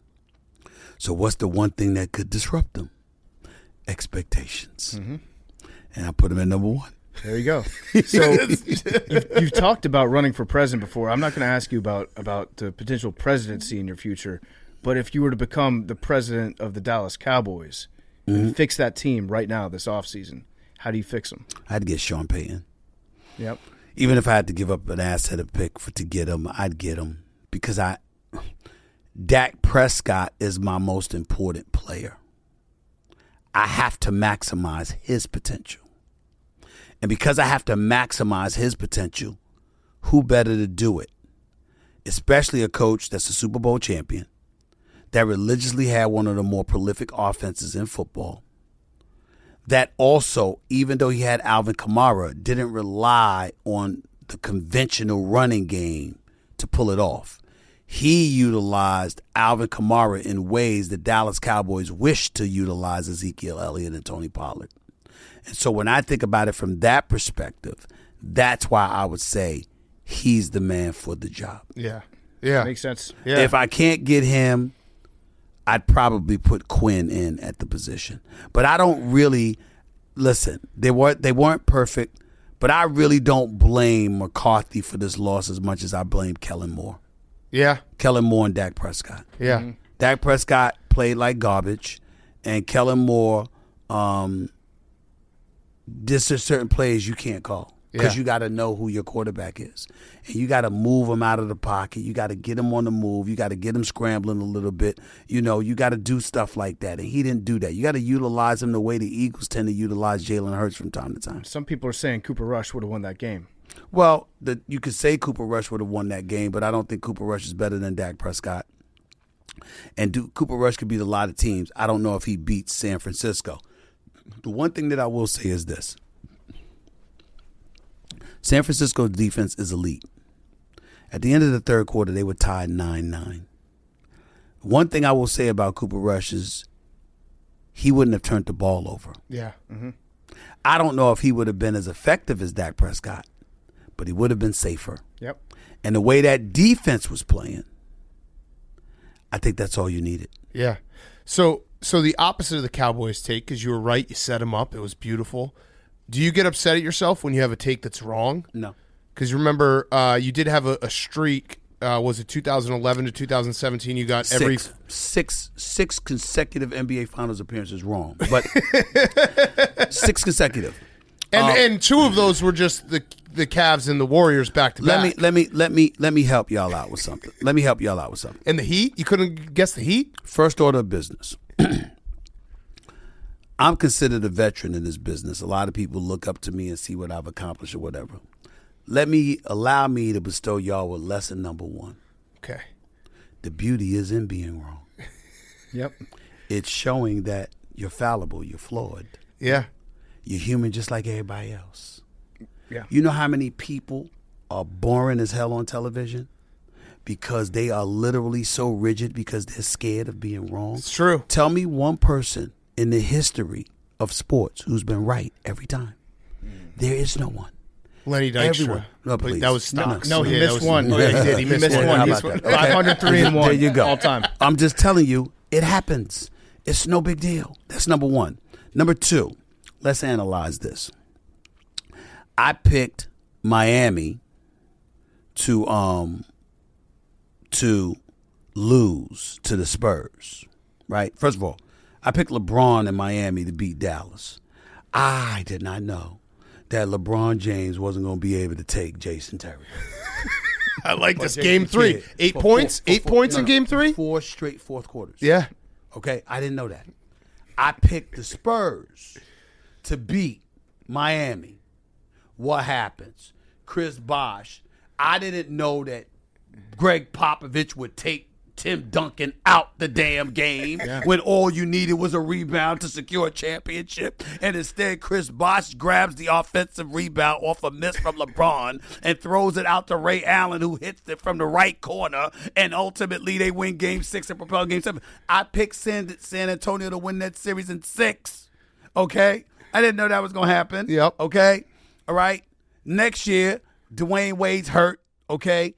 That we didn't know that was going to happen. And then this is the biggie. This is the biggie. And of all the predictions I made, I will never accept culpability for this. It's 2016. I picked the Golden State Warriors. Not only did I pick them to win in 5, I picked each game they would win. I said they would go into Cleveland. They would win the first 2 in Oakland. Okay? They would turn at the Oracle. They would turn around. They would lose game 3. They would go to game 4, if I remember correctly. Whatever the way it went down, because I don't remember. I picked every game right. And I said they're going to take them out in game, they're going to take game 4 in Cleveland, and they're going to go back to Golden State, the Oracle, and win it in game 5. Game 4, LeBron and them is about to lose the game. LeBron gets frustrated. He takes Draymond Green, throws him to the floor. Draymond Green gets up and flicks his hand at him or whatever the case may be. No technicals called. They're still playing the whole bit, but somehow, some way, revisionist history comes in, and the NBA decides to give LeBron James and Cleveland a stimulus package. Okay? They suspend Draymond for game 5 because he had accumulated enough techs, right? Bogut gets hurt that game. Yeah. Iguodala gets hurt that game. So your 2 defensive cornerstones for that franchise got hurt in the game 5 that Draymond was suspended in. And then obviously they lost the game 6 when both LeBron and Kyrie had over 40. And then they won game 7. My point is, y'all could talk to me. I don't give a damn. That is the one finals that I will never accept being wrong about. Because the NBA suspended Draymond Green. They take them out in 5. They win that series in 5 games. I love what you just did because you told us, it's okay to be wrong, everyone's fallible, and then you went on to explain how you actually were right about all these. I wasn't right about all of them. I just told kind you. of. Tim Duncan should have been in the game. I just told you. But I accepted defeats with all of them except the Draymond Green suspension. Fair. Also, Fair. because you didn't know that LeBron James couldn't deal with Jason Terry, too. Well, right. Listen, but my point is, but I accept it because that's stuff that happened on a basketball court. But if you're the NBA suspended Draymond for something he didn't even receive a tech in. Right. Facts. And then on top of it all, not only did he receive the tech, did he not receive the tech? You end up giving him a technical foul that would suspend him for the game. Right. No, I am not accepting that. All of those other things were on the basketball court. Popovich made his decision. LeBron didn't show up in the 4th quarter or whatever the case may be with these other things. But that one, no, that was the league office. No. Hell no. Can I ask you I'm not accepting that. Can I ask you a quick question about this? Do you know when you're like ramping up and you're like, I'm cooking? Because you were just cooking. No. I'm just saying what I feel. I love it. I get caught in a moment. You have a great style, though. I've always admired this about you. I went to actually go see a taping of First Take live back in 2014, 2015, and watching you and Skip go back and forth was like a boxing match a little bit. And you've got this way where you get really loud, you start yelling, but then you get really soft and you make people lean in, and you bring them in, and as they draw in, they start to listen to you. Then you just come back and you hit them over the top with like you crescendo and decrescendo, almost like an artist or like a composer. Do you do any of that consciously, or is that just how you've always been? That's how I am, but I also am mindful that it works. Yeah, it does. It definitely works. Because what happens is that, first of all, when I was yelling all the time, I was high octane at the earlier parts of my career. Number one, I was coming across angry a lot of times when I wasn't mad at all. And so I had to be mindful of that and accept accountability for that and how other people were looking at me. I had to, instead of looking at people and thinking that they were wrong or they were stereotyping or whatever, I had to look at myself and say, wait a minute, they have a right to interpret how they want what they're seeing. It's my job to communicate in such a way that shows them I'm having a good time because I really was having a good time. That was one thing. But the other thing was my health. I kept developing acid reflux. Because the combination of how you use your voice and what you drink, most times now I'm drinking water. I was drinking soda all the time back then and stuff like that.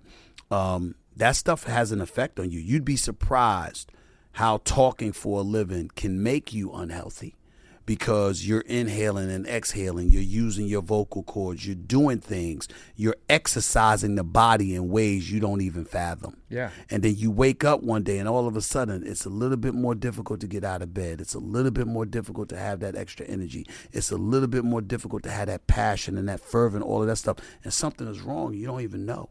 It's like, yo, what's going on? I don't feel right or whatever. Maybe it's something I ate. Maybe it's something I drank or whatever the case may be. But it's what you're doing to your body, because what you do in terms of how you use your throat, your vocal cords, your diaphragm, all of this other stuff, everybody doesn't do that every day. You think they do because they talk every day, but no, not like you, not like me. And so when you realize that, it's like, wait a minute, I'm in it for the long haul. I'm after the marathon, not the sprint. I got to be healthy, and I got to guard myself better. It's good too, because the way that you vary it up, I think it makes, when you do get loud, it makes it more impactful. Right. People listen more. Right. Because of that change in it. Yeah, but the thing about it also is that, listen, you know, in our business, there's a lot of people who truly, truly believe the definition of entertainment is showing people what you know. Excuse me. That's not true. How you communicate with them is what entertains them. Sure, you have to know what you're talking about for the most part. Doesn't mean you're flawless and you're not going to make mistakes, but for the most part, you got to know what you're talking about. But outside of that, it's how you communicate. I can't go on First Take talking like Shaq and expect people to watch. They're not going to watch that. They'll watch it on TNT at night with Barkley on the other end of the table and Kenny Smith with Ernie Johnson. But you're not going to watch First Take like that in the morning. Yeah. You're getting people up. You're getting them hyped about their day. You're starting off their day. Yeah. You got to be the spark plug. You got to be the engine that revs up when that key turns. Yeah. You can't leave that to somebody else. Yeah. And so I understand that, and that's how I come at it. How I come with it. So First Take, and we can cut this part because I want your honest take here. We'll cut it when you profess what I think the answer is. So you've gone through, Max, and then you now have Mad Dog. You have different people. Right. You miss Skip, right? You miss Skip. You miss going back and forth with Skip. You're bringing all these people in to just slay them. You miss the foil that was Skip Bayless. First of all, you don't have to cut anything I say. No, yeah, obviously. I'm just telling you, and I would tell you this right now. I will always miss Skip. Skip is my guy. I love him. I don't always agree with him. I didn't agree with him when he was on the set with me. I don't agree with him sometimes that he's off the set with me and doing his own show. We've gone our separate ways. He's doing what he's doing. I'm doing what I'm doing. I'll never root against him.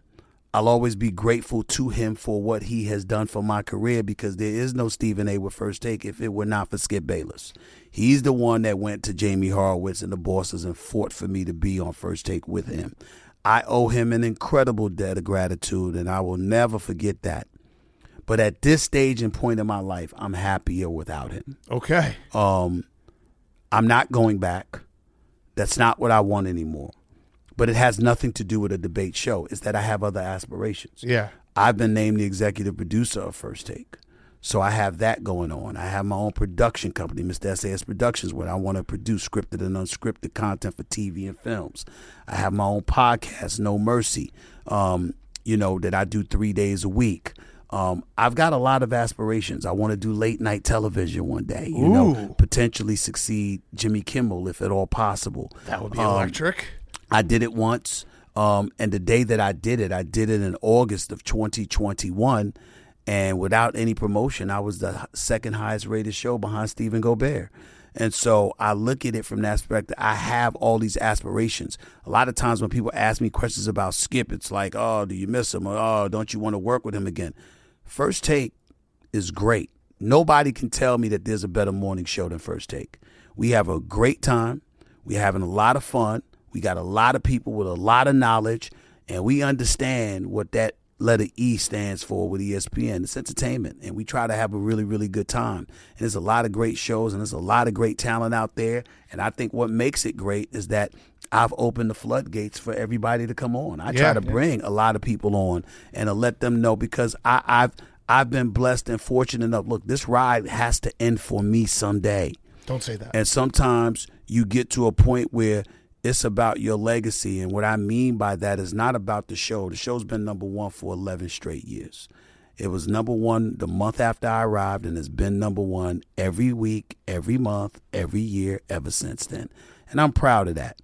But what would make me prouder is that one day when this ride ends and the show continues and there's a whole bunch of talent that's coming on the show, and they all looking and they like, my man Stephen A. got us here.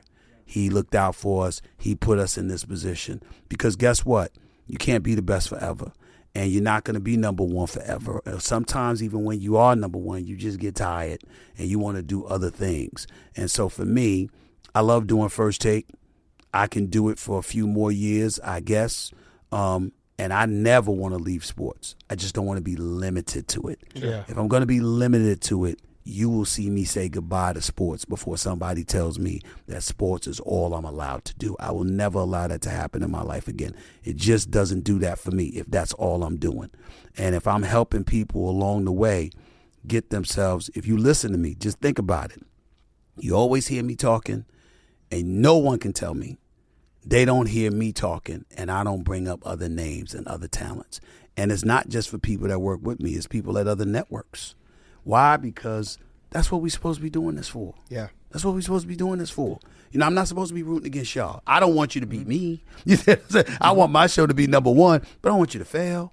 I'm not supposed to be rooting against people. You're supposed to be rooting for guys to come up and do big things. That's what this is all about. There's room for a lot of us. I like that. Shine And the that's my spotlight. attitude. Yeah. Put the spotlight on somebody else. It'll come back on you twice Absolutely. as bright. Now, all that said, I just really, I would personally really enjoy it if you did get back with Skip for maybe like a one-time thing. Yeah. Let's say hypothetically the Dallas Cowboys get to a Super Bowl, Super Bowl week. Right. Stephen A. versus Skip, reunited. Now, there are some times when you do the Cowboys thing, when you gloat about how right you are about the Cowboys, I get the sense like, yeah, you're talking to Max or whatever the case might be, but you're thinking about Skip. You're like, I'm sending this message out to Skip. I know that Skip's watching, and I know he's just getting torn up by watching. Not at all? My message is to those damn Cowboy fans that get on my nerves in the streets throughout America when I run into them. Old and young, black and white, Latino, Asian, Native American, Jewish, Gentile. It doesn't matter. Cowboy fans are everywhere. And no one gets on my nerves more than them. Mm-hmm. It's to them. I'm not thinking about Skip. I'm not thinking about other people that work at ESPN outside of Michael Irvin. I will think about Michael Irvin because he talks so much trash. And, you know, Mr. Motivational. And then when they win in playoff games like they did against Tampa Bay, he in Jerry's booth hugging and kissing everybody and slapping high fives with the wives and the kids and all. It's just so annoying to see him do that. Yeah, I look forward to bringing him down, but that's because I look at him like I look at the pom-pom Cowboy fans out there. That makes sense. Maybe the day LeBron James retires, you can have one final MJ versus LeBron. Listen, man, I mean, if you talk about one final day with Skip Bayless, I'd welcome that any day of the week just to pay homage to what he's done for me. And to beat him again. And to beat him again. Yeah, I've always beaten him. I've always beaten him. You're undefeated But against beat him, him right? again. That's what I tell him. He ain't never beat me in a debate. But still in all, but it would be fun one final day, one final show, or something like that. But that's all. I mean, other than that, I'm good. I respect what you're saying. You don't need to go back to recapture something that you had in the past. It might have been great. It might have been wonderful. The relationship might still be good to this day. You wish him nothing but the best, but you're doing other things. It would just be nice to have like a one-time event for maybe some of the kids that never got to see it. Like I grew up watching in the golden age, in my opinion. Yeah, of sports debate but if television. they never got to see it, why would they care? See, you want to see it. You want it bad because you saw it. Yeah. If they never saw it, why would they care? It would blow their minds. I mean, you are doing a special show with Mike and the Mad Dog, right? Yes, I am. So they're coming on First Monday. Take. February 1st, yeah. Are you guys going to take callers? You should take sports No. callers. Wednesday, on sorry. that show. I doubt it. It's First Take. Yeah. You know, so it's not going to be callers. But I will tell you that Mike and the Mad Dog, I'm proud to have them on. Mad Dog, I love him to death. He's just hilarious to me. But in terms of Mike Francesa and Mad Dog, I have such respect for them. We are where we are in this business in large part because of them, what they established. And I know that, you know, for anything that's going to be successful, we're usually targeting the younger demographic, and I understand that. But the young have to learn to respect those that need and deserve to be paid homage to. I like that. When you think about Francesa and Mad Dog, what talk radio became, what the podcast world ultimately morphed into, it's by and large because of Mike and the Mad Dog. They set the standard. And they open the floodgates for advertisers and sponsors and networks to see this as an avenue of income to be created, which created jobs for a whole bunch of people throughout this country. What an incredible level of gratitude we owe them. And so for me, the fact that they wanted to come on First Take to reunite with one another is an honor. It's awesome. And I'm looking forward to having them. You may have. We only have a few more questions. I know you got a busy day. You are the hardest working man in showbiz. You may have answered this already at some other time, but what was the picture for "Take a Look, Y'all"? Take a look, y'all. You don't know that tweet? I do not know. Please. This might be just you not looking at any of your mentions. Do you remember this one? I really don't. Are you serious? I swear to you. 2015. You. It's a famous tweet. You tweeted "Take a look, y'all," and it was just the IMG JPEG, but no picture. Because I don't know that shit. I mean, come on, man. No one's ever asked you? I really don't. I mean, listen, I don't know. Like, listen, I'll try some copy on it, and that's why I think that was when ESPN came to me and said, let us handle your social media account. Now I got my own people handling it, of course. But I mean, I still don't know how to. I know how to write a message or a tweet or whatever. But all of that other stuff, I don't know that shit. So did no one's ever asked you what the picture was? I didn't know what you were talking about, but now that you did, somebody's asked me about that before. But I still never know when they ask. I'm like, what are you talking about? I would love to know what "Take a Look, Y'all" was. What was that picture? I have no clue. What date was it? It was 2015. May That's 26, 2015. Almost 8 years ago. It was May what? May 26, 2015. I had no idea. Probably right around the NBA Finals. Yeah, maybe Chris Paul losing a playoff game, him looking sad maybe. Yeah, conference finals? Conference finals. Okay. Finals are always in June. You take a look, y'all. Got to know it. Are we? Another question. Are we still staying off the weed? Absolutely. Okay. Absolutely. I mean, I will tell you, there have been times when I've been stressed enough, I have wondered, is it wise for me to stay off the weed? I will admit that, because you see people that smoking some weed, they just seem so relaxed, not a care in the world. Everything's good, but I'm like, I got to be consistent. Yeah. And in all seriousness, man, I got family members that smoke some weed, you know what I'm saying? And that's always been the case. I'm from Hollis, Queens, New York City, please. Weed was everywhere. We get that. My issue is, in all seriousness, is with fellas that are athletes that I have allowed it to cost them their money. Mm-hmm. I know basketball players who've lost tens of millions of dollars in future earnings because they were potheads. That makes no sense to me. Yeah. I've never seen a joint worth 7 figures in my life. I don't understand shit like that. It makes no sense to me. And so for me, it's like, don't let it cost you your money. And then people would get so upset and they would come at me wrong. And then Snoop Dogg called into my radio show in L.A. one year and went off on people. He's like, Stephen A., he ain't selling out. He looking out. He trying to help you. He said, I can do this in my field. You can't. Because Snoop Dogg is one of my boys. Right. And so I'm like, what do you mean I have a problem with people who are weed? That's my boy. If I had a problem with anybody, wouldn't it be him? Yeah. Mm-hmm. Because ain't too many people smoke more weed than Snoop now. Right. He put new meat in the green rooms. Okay? So, but I don't care, because it doesn't cost him his money. And that's what I'm talking about. Yeah. Yeah. I mean, that makes sense. You've done some great acting before. Mm-hmm. General Hospital. Yeah. I got a recurrent role on there. It seems like you enjoy it. You got the acting bug. I never thought that I would, but I'm starting to enjoy it and fantasize about really taking it seriously for this one reason. I love the fact that you can get away with doing anything the role calls for you to do. Yeah. Mm-hmm. It's like, wait a minute, I could be a villain. Mm-hmm. I can kill somebody. Yeah. I can do this. I can do that. Yeah. I can do that. And it's perfectly fine because it's all acting. Yeah. So I That's a great point. And then not only that, it comes in handy when you do what we do. Because when I'm on the air, listen, everybody ain't likable. Right. Some people get on my damn nerves. And, knowing a little acting helps. It can bail you out of situations you didn't realize you'd need to be bailed out of. Mm-hmm. So acting does have its positive points, and I think it's something that's worth me considering. We're actually in the film business. We're working with Adam Sandler on a movie. So we developed this a few years ago. He did a good movie with the movie LeBron produced, him and the basketball player. Adam Sandler did a great job as a scout for the 76ers. Yeah. Apparently he's a pretty good player himself, too. But so we've been working with him. We've got a number of people loosely attached to do voices. It's animated. We would love for you to be a part of this project. Animated? It's an animated film. It's a holiday classic. Okay. Kids film. Right. It's about sled dogs, a team of sled dogs. Okay. They get lost I'll in consider the it. woods. Okay. That's not a no. Right. Okay. Money needs to be Yeah, right. no, the money will be right. Adam's taking care of it. Adam's putting the full weight of Happy Madison behind it. I feel like if you were a dog, if you were to voice a dog, what breed of dog would you want to be? German Shepherd. Okay, Okay. done. All right, easy. I can make that happen. Yeah. One You get stroke that. of the pen. Yeah, you get that. We're on it. Easy. One last question I had was, how's the shoulder? I got to say, I took exception to something that you did this summer. Okay. You took a lot of time off for a shoulder injury. Yeah. A lot. Nick Saban called me out. Adam Silver called me out. I mean, that was funny, man. They got me good. I got to admit that. That had nothing to do with it being August and not having any sports on to talk about. It was just you needed that time to recuperate. What happened is, man, is that they had me doing First Take.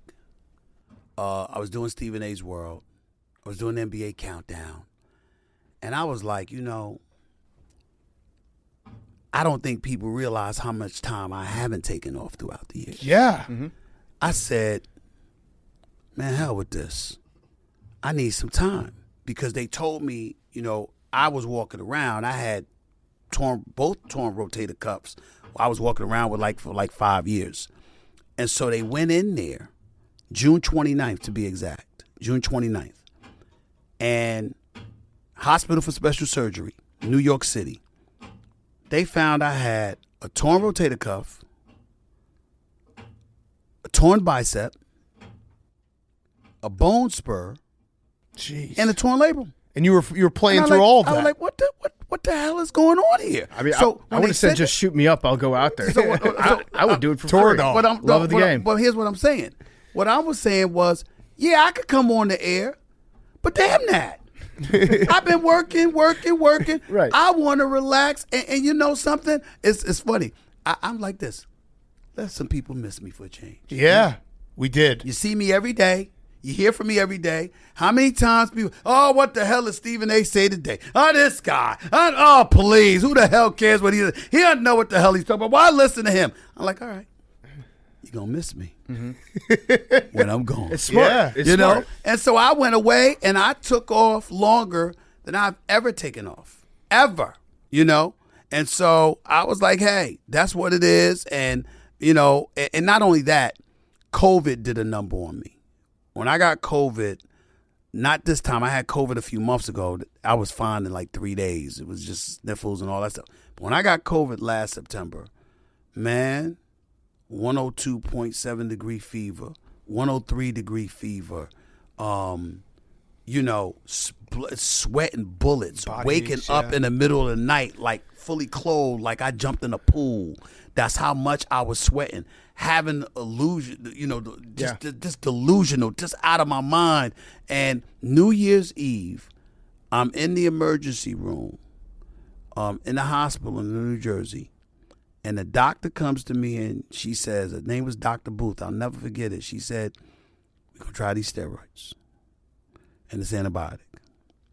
And we'll know in 3 hours whether you're fine.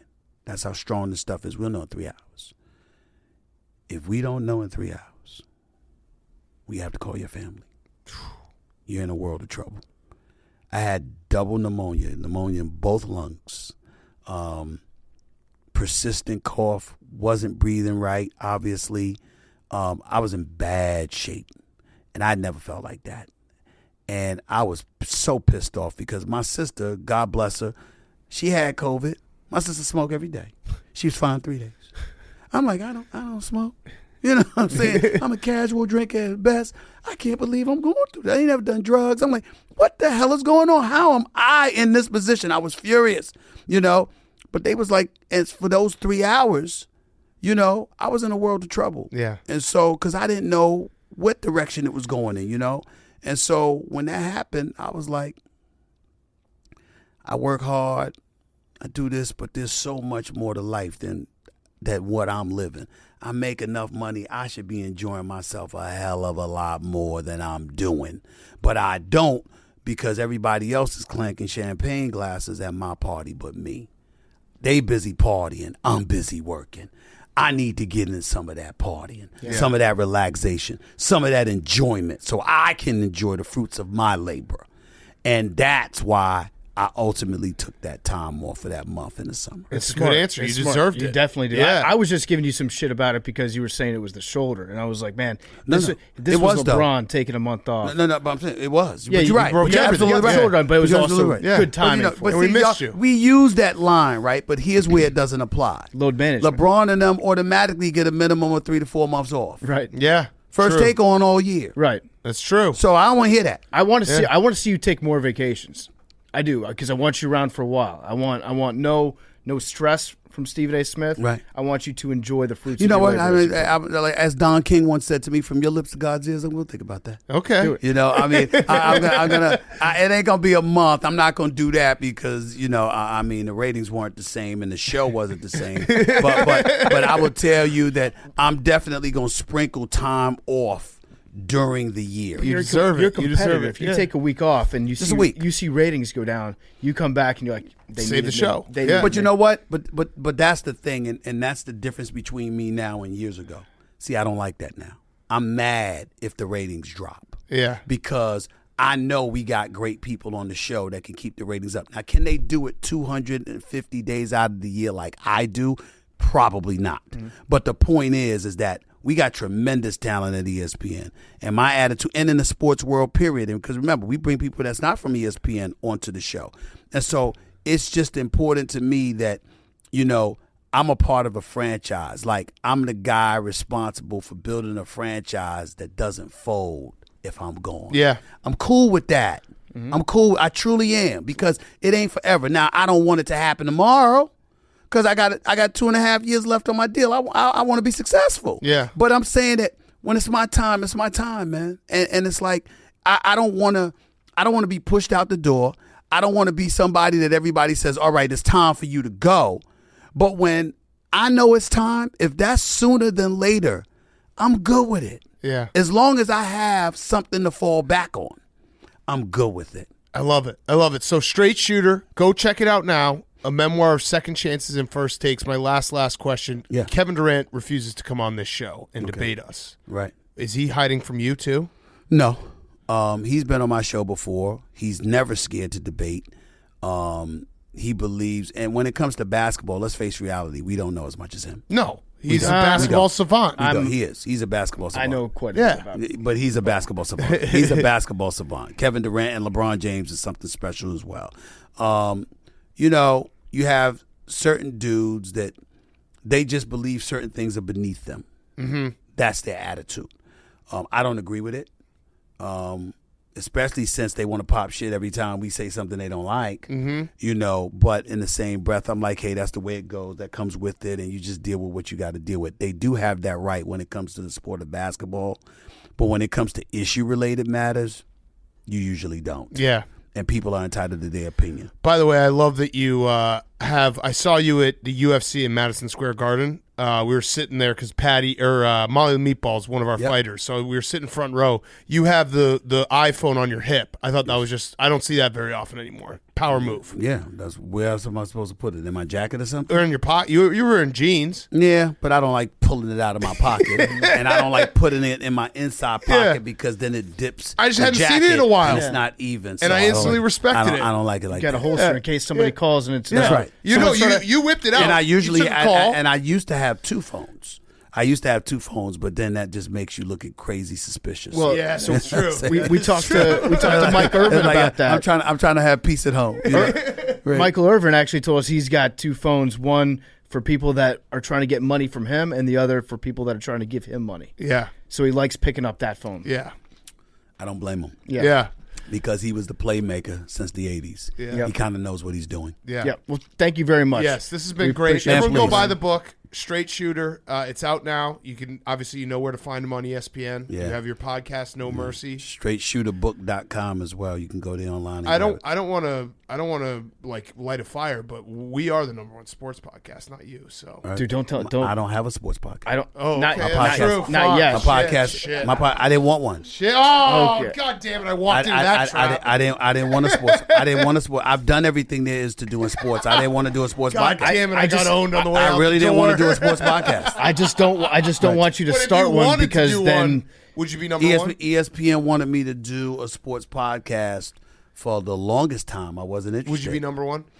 You know what? I don't know. You know why? Because you already see me talking about so many sports opinions on First Take. If you only That's did a the truth. podcast, Oh no, I'd be number one. Yeah, Without I don't know about yeah, that. that's I'd be that's number fair. one. Without question. I wouldn't even worry about it. If I did a sports podcast and I didn't have any other outlets, the only way you could find me was to come to my podcast. Oh please, I'd easily be number one then. all right. I got an audio book out too. Okay, check and you it out. read it. Oh, I mean that's That would you be. got to get You have to that. have I that. did. Yes, yes. So on your way out, just so you know, we do have one last surprise here. We do have Skip Bayless, and we got him to come here. You want to bring him in? Some Skip Bayless looking like, because it damn sure ain't Skip. No, it's not Skip. Skip ain't flying. It's not Skip. Skip ain't flying. Skip don't want to leave LA. Yeah, that's true. That's fact. All right. Well, thank you so much, Stephen A. Smith. You're always welcome on anytime you want to come on. We really appreciate I it. appreciate y'all having me, man. Thank you. It was a lot of fun. Stephen A. Smith was brought to you by our very good friends over at the Barstool Store, because that's us. Right now, you can shop on Football Girl, Football Guy, and PMT Football Patch Trucker Hat merch over there. We love the Football Guy shirts, love the Football Gal shirts. We've got a lot of Eagles merch set up in the store right now. If you're a Philly fan, we got some 49ers stuff. We got some Brock Purdy merch up there. We got definitely some Joe Burrow, some really nice new Joe Burrow and Cincinnati designs. Check it out, the Barstool Store at barstoolsports.com. You can go to store.barstoolsports.com, store.barstoolsports.com. Wear what the pros wear. store.barstoolsports.com. All right, let's finish up with some guys on chicks. Henry. Time to read, Henry.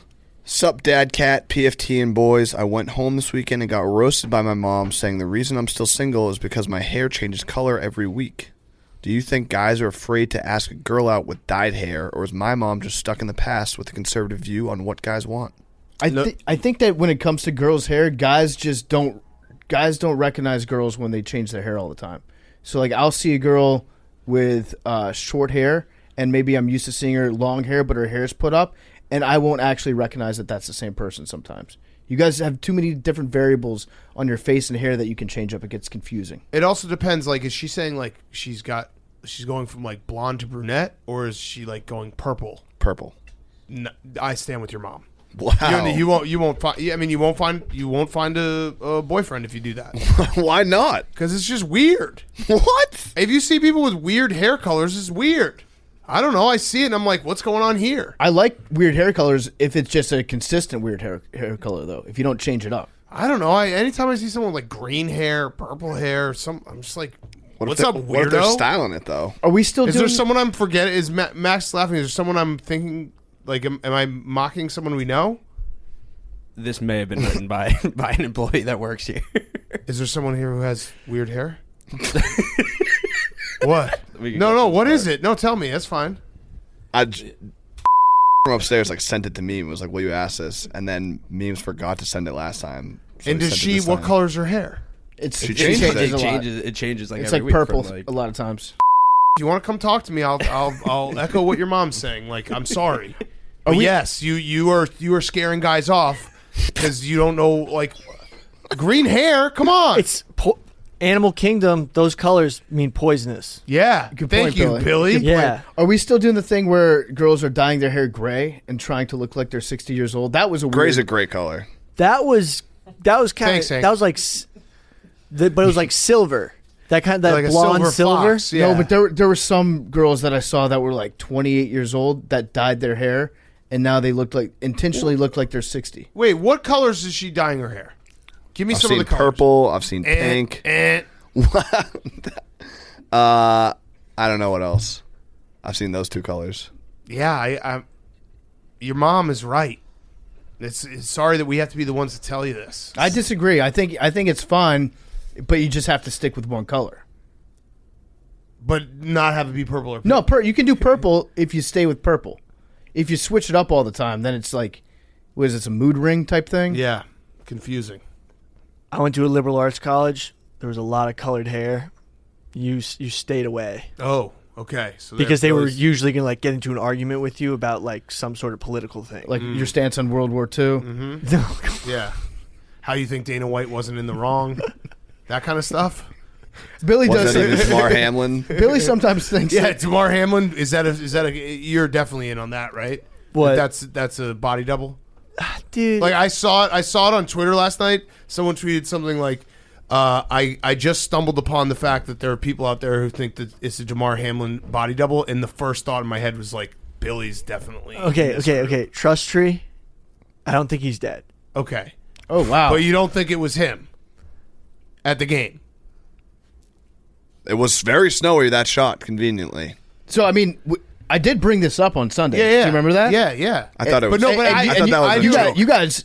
You guys shot me down immediately. I did not think it was a serious thing. Well, because it wasn't a serious Billy is thing at all. very serious. But I did get a couple people that DM me that were like, "Hey, I just want to acknowledge you, PFT. I heard that you brought up the Damar Hamlin stunt double thing, and it's bullshit that everybody just shot that down immediately, moved on. I'm with you, but I understand why you couldn't explore that more fully." And then I went to the guy's profile, and he's just insane. Right. So Here's what- Billy It's wants not to believe 100. it. It's like so it's like here- one of those things where it's like it's All right. there.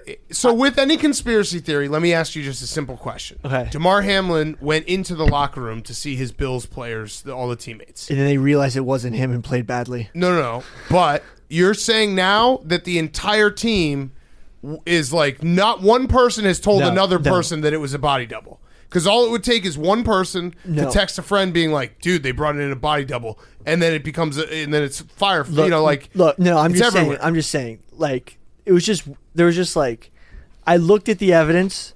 I'm not. I didn't What kind make of any evidence are we talking conclusions. about here? That's the part that, though, with conspiracy theories, do you know how many people would have to be in on it and not say anything? No, That's I when don't it always actually, falls apart. Okay. Like There would have to be like literally for the bit- hundreds of people in Buffalo in that stadium to be in on that. Well, to be pull it fair, off. if any team could pull it off, I think it would be the Bills. They are like a very insulated. You know what? How crazy would it have been if Damar Hamlin was a twin like the McCourtney twins? Yeah. Where then we'd really get the conspiracies cooking. Like, is one dead? Is one alive? Did they switch him out? That'd why be was he wild. wearing goggles? It was snowy. Yeah, I don't think he was wearing goggles. I think that might have been a lie. He was wearing some When he weird was driving eyewear. in, he was. 'Cause it was snowy. He had a mask on that covered up his mouth and his nose. He had a shiesty. Which probably has something to do with the fact that he's Immunocompromised. immunocompromised because his heart stopped. Right. And then they probably didn't want him like interacting with the public that much because he probably still has a bunch of broken ribs and maybe a cracked sternum because he got CPR for like 12 minutes. True. Yeah. And But that also would this, then what? It is kind of crazy that it snowed so much. And the Bills So God's did play kind of in bad on- after he went in God's the locker kind of room. in on That's this the most too. convincing argument Yeah. is that the Bills lost. No, But then they would definitely say we lost because a body double showed up. Yeah, it was fake. That's the easiest excuse ever. Like Fake Stephon DeMar. Diggs would be like, "Hey, the reason why we sucked was a fake DeMar showed up." So now, now we might be looking at like an Avril Lavigne type situation where next year, whoever, you think Maybe Lamar's it's a gonna play clone. next year? Yeah, maybe. No, I'm raising it so we can have the conversation. Okay. Yeah, I knew it was one of those things where Yeah, no, I was you're like, just "This asking is going to questions. get me. This is going to get me." They're totally going to make fun of me if I even mention any of this. No, I knew you were in on it. I'm And not saw in it on and I was Okay, like, "Yeah, I'll this is be Billy." in on it. Yeah. Oh, you'll be in As a on bit. it. It's a I'll be bit. in on As a it. bit. As a It's a bit. bit. I wasn't going to raise it until you're like, "You definitely think that." And you do. Billy, I don't. I do think that Billy consciously sometimes raises his hand. He's like, I will sacrifice my brain and I will believe in this just Yeah. because As a bit. I want to believe in it. Exactly. But then you buy into it. There's so many people who would have to have been involved in that. And not one person texts anyone? Dude, I mean, you probably couldn't even tell from up close. Okay. All right, two left. One is a great business opportunity. One, I'm just going to hope this is fake. Hey, PMT fellas, I've got a wild question today. Me and my boyfriend have been together for 4 years. He might propose soon. I love him, but we have an issue. He may have got my cousin pregnant. They went to a What? New Year's party together, and I couldn't go because of work. He went with my cousin, who is kind of my best friend, and they are friends too. They both got super fucked up, and she just had a pregnancy test, and it came back positive. They both blacked out and don't remember the night, and so did their connection to the party. They woke up in different beds alone, which is good, but there are no other guys we have a connection to at the party. I haven't confronted my boyfriend or asked him, what should I do? Thanks, guys. Love you. This is wild. I'm just going to hope this is like a movie plot that we're not. All right, let me see if I got this Because straight. the two options aren't great. Let me see if I get this straight. Your boyfriend went to a wedding. Your cousin was at the wedding. No, New Year's party. New Year's party. Your cousin was there, Best friend / cousin. One of those deals. and they both got blacked out. Yep. Didn't sleep in the same room as each other. Nope. But then now she's pregnant, and she didn't have sex with anybody else That she knows of. that she knows of. I mean, it's the easy solution. She has to have the baby, and you have to raise the baby as your own child, and just never talk about it again. This has got to be the plot of the movie. I hope so, but it's juicy enough that I want to throw it out there. That's actually like a very salacious family secret that you can then the parents who raised the child, even though the mother wasn't actually the mother, can tell the child when the child's like 40. Does that count as cheating? Really? You blacked out, You're both blacked out, and it's best friend. and you didn't even And it's sleep family. over. Yeah, it's family. You didn't even sleep over. Right. You woke up. You don't remember it. You never had any intention on doing it. It just kind of happened. Yeah, I hope that's a plot to a movie. But if That it's not, seems- I want to follow up. Yeah, please follow up. It Please. seems like Let's you know what? come to the studio. We'll do a live pregnancy show. Yes, like Maury All three of Povich. you. Yes, we'll yeah. pay for airfare. Immaculate Conception Could be Jesus. could be second Jesus. coming. Yep. Yep, fact. All right, last one. Hey, boys. My boyfriend is obsessed with this startup idea after listening to PMT last week. Last week, after Billy talked about cats not thriving in apartments, he had an idea for a subscription-based box service where he captures rats in New York City and sends them monthly to cat owners for their cats to hunt. He even has gone as far as creating a logo and buying rat hunting equipment. Please tell him this is a stupid idea. He also has another startup idea where instead of euthanizing your old cat, you host a large party with 3,000 cats and have your elderly cat OD so it goes out with a bang. He calls it Project X for cats. I like both these ideas. So it's like a catnip, OD on catnip yeah. at the end. I have a box full of catnip that got sent to me. Why? I was gonna smoke it with Donnie. Okay. as a That's a good answer. experiment. Yep. Totally normal answer. Duh. So you're going to catch rats and send it to people. I'm in. Where can we invest? So the premise is to give your cat exercise. It's the premise is to let rats loose in your apartment. Do you really? Yeah, I was going to say, do you really think that there's a big market out there for people that want more rats in their apartment? We don't know. Untapped market. I'm in. I Yeah, want what more the hell? ideas from this guy. What the hell? I want all the ideas. You know what I actually learned the other day? There's a huge market for pigeons. There's actually people capture pigeons in Philadelphia and sell them to hunting places to shoot. And it's Oh. good to get like tower paraphernalia shit, to yeah. jail. Yeah. Pigeon racing. Mike point. Tyson.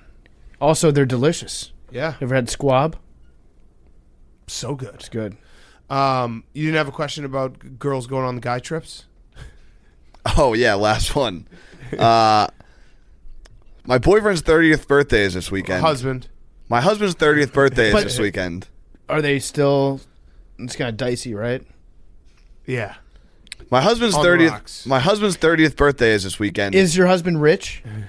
My husband's 30th birthday is this weekend, and he's having all the boys out to a place, some ski village. Aspen. All of the girlfriends and wives were invited, but they can no longer go. He's asking me to go, but it's just going to be me and 5 guys. Yeah. Should I go or not? No. Yeah, definitely. But he wants me to go. No, you should go. It sounds. No. It sounds like He said he wants me to go. But here's the thing: he really, really does. It sounds like he really wants you to go. Yeah. And you're plus, you know what? You're cool. You're not like all the other girls. Like No. it's not. It's not like it's a big thing that you're invading a guy's trip. You're the cool girl. You're pretty much one of the guys. Yeah. You should go. Go. Would You he should go. would he be scared to tell you can't come? No, definitely not. Really? You don't think that he's like afraid of you? No, we're married. We can tell each other anything. Quick question: on this trip, is your husband going to be allowed to jack off? Well, Well, no, that's why she would go. To monitor him. Yeah. Got it. Is this Dan Orlovsky? Yeah, that's swept Barstool this past week. Shout out to the Mean Girl Pod. Yeah, shout out to Mean Girl Pod. They really embraced debate with that one. They did. I think my favorite part of that debate was the response of like, it's because like most people that are married hate each other. Yeah, that one was tough. That's definitely from somebody who has never been married before. Yes. All right. Numbers. Hank, have you ever gotten this? No. Have you thought about the 12 that you got wrong the other night? Yeah. It hurts, doesn't it? Mm-hmm. You want another 12? Yeah. No, I don't think so. No. I don't think so. Let's give him 2. No. We'll wait till the Cowboys lose again, and then we'll give them 12. 69. It'd be 13 actually. Let's go with 42. 42. Jackie Robinson. Yeah. Someone actually DM me. In honor of Hall of Fame Day? Someone DM me some logic behind it. All right, I'll go I was 17. cool with it. 18. I'm going to 69. 20. No, I already did. Oh, you already took 69? Yeah. 92. All right, Hank. You've never gotten this? No, I have not. Are you sure? I think so. Come on, Jackie. Oh, what'd you say, PFT? 92? 97. That was really close for me. Third time. Love you guys. 97. You're never getting it. Jackrabbits are different. Have you admitted that? Wait, that's 2 out of 3 shows. Oh. Wow, it's so easy to Great. get. It's never been easier. Have you admitted it to yourself that you're never getting it? No, You should. I believe. You know what? Like the second, I'm not even gonna say it. I'm not. I'll say it after I win. the second you admit I have- to yourself that you're never going to get it, you're going to get it right afterwards. No, that's giving up. All right, so you'll never get it. You want to do one more? For money. counts. 69. 69. Yeah, this counts. 42. 17. 69. 97. 20. 18. Back to back. 97. It's hot. It's hot right now. 50. Oh damn. You're never going to get 8th it. time, now tied for 2nd. That one did count, so make sure you add it to Hank's never getting it list. Domestic rabbits can't breed with wild rabbits. Too genetically dissimilar.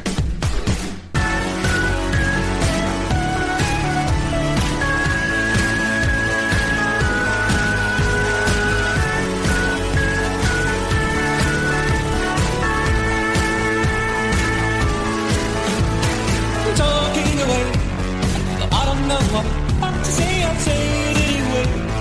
Today is another day to find you shining away. I'll be coming for your love again, shining away. I'll be coming for your love again. Needless to say,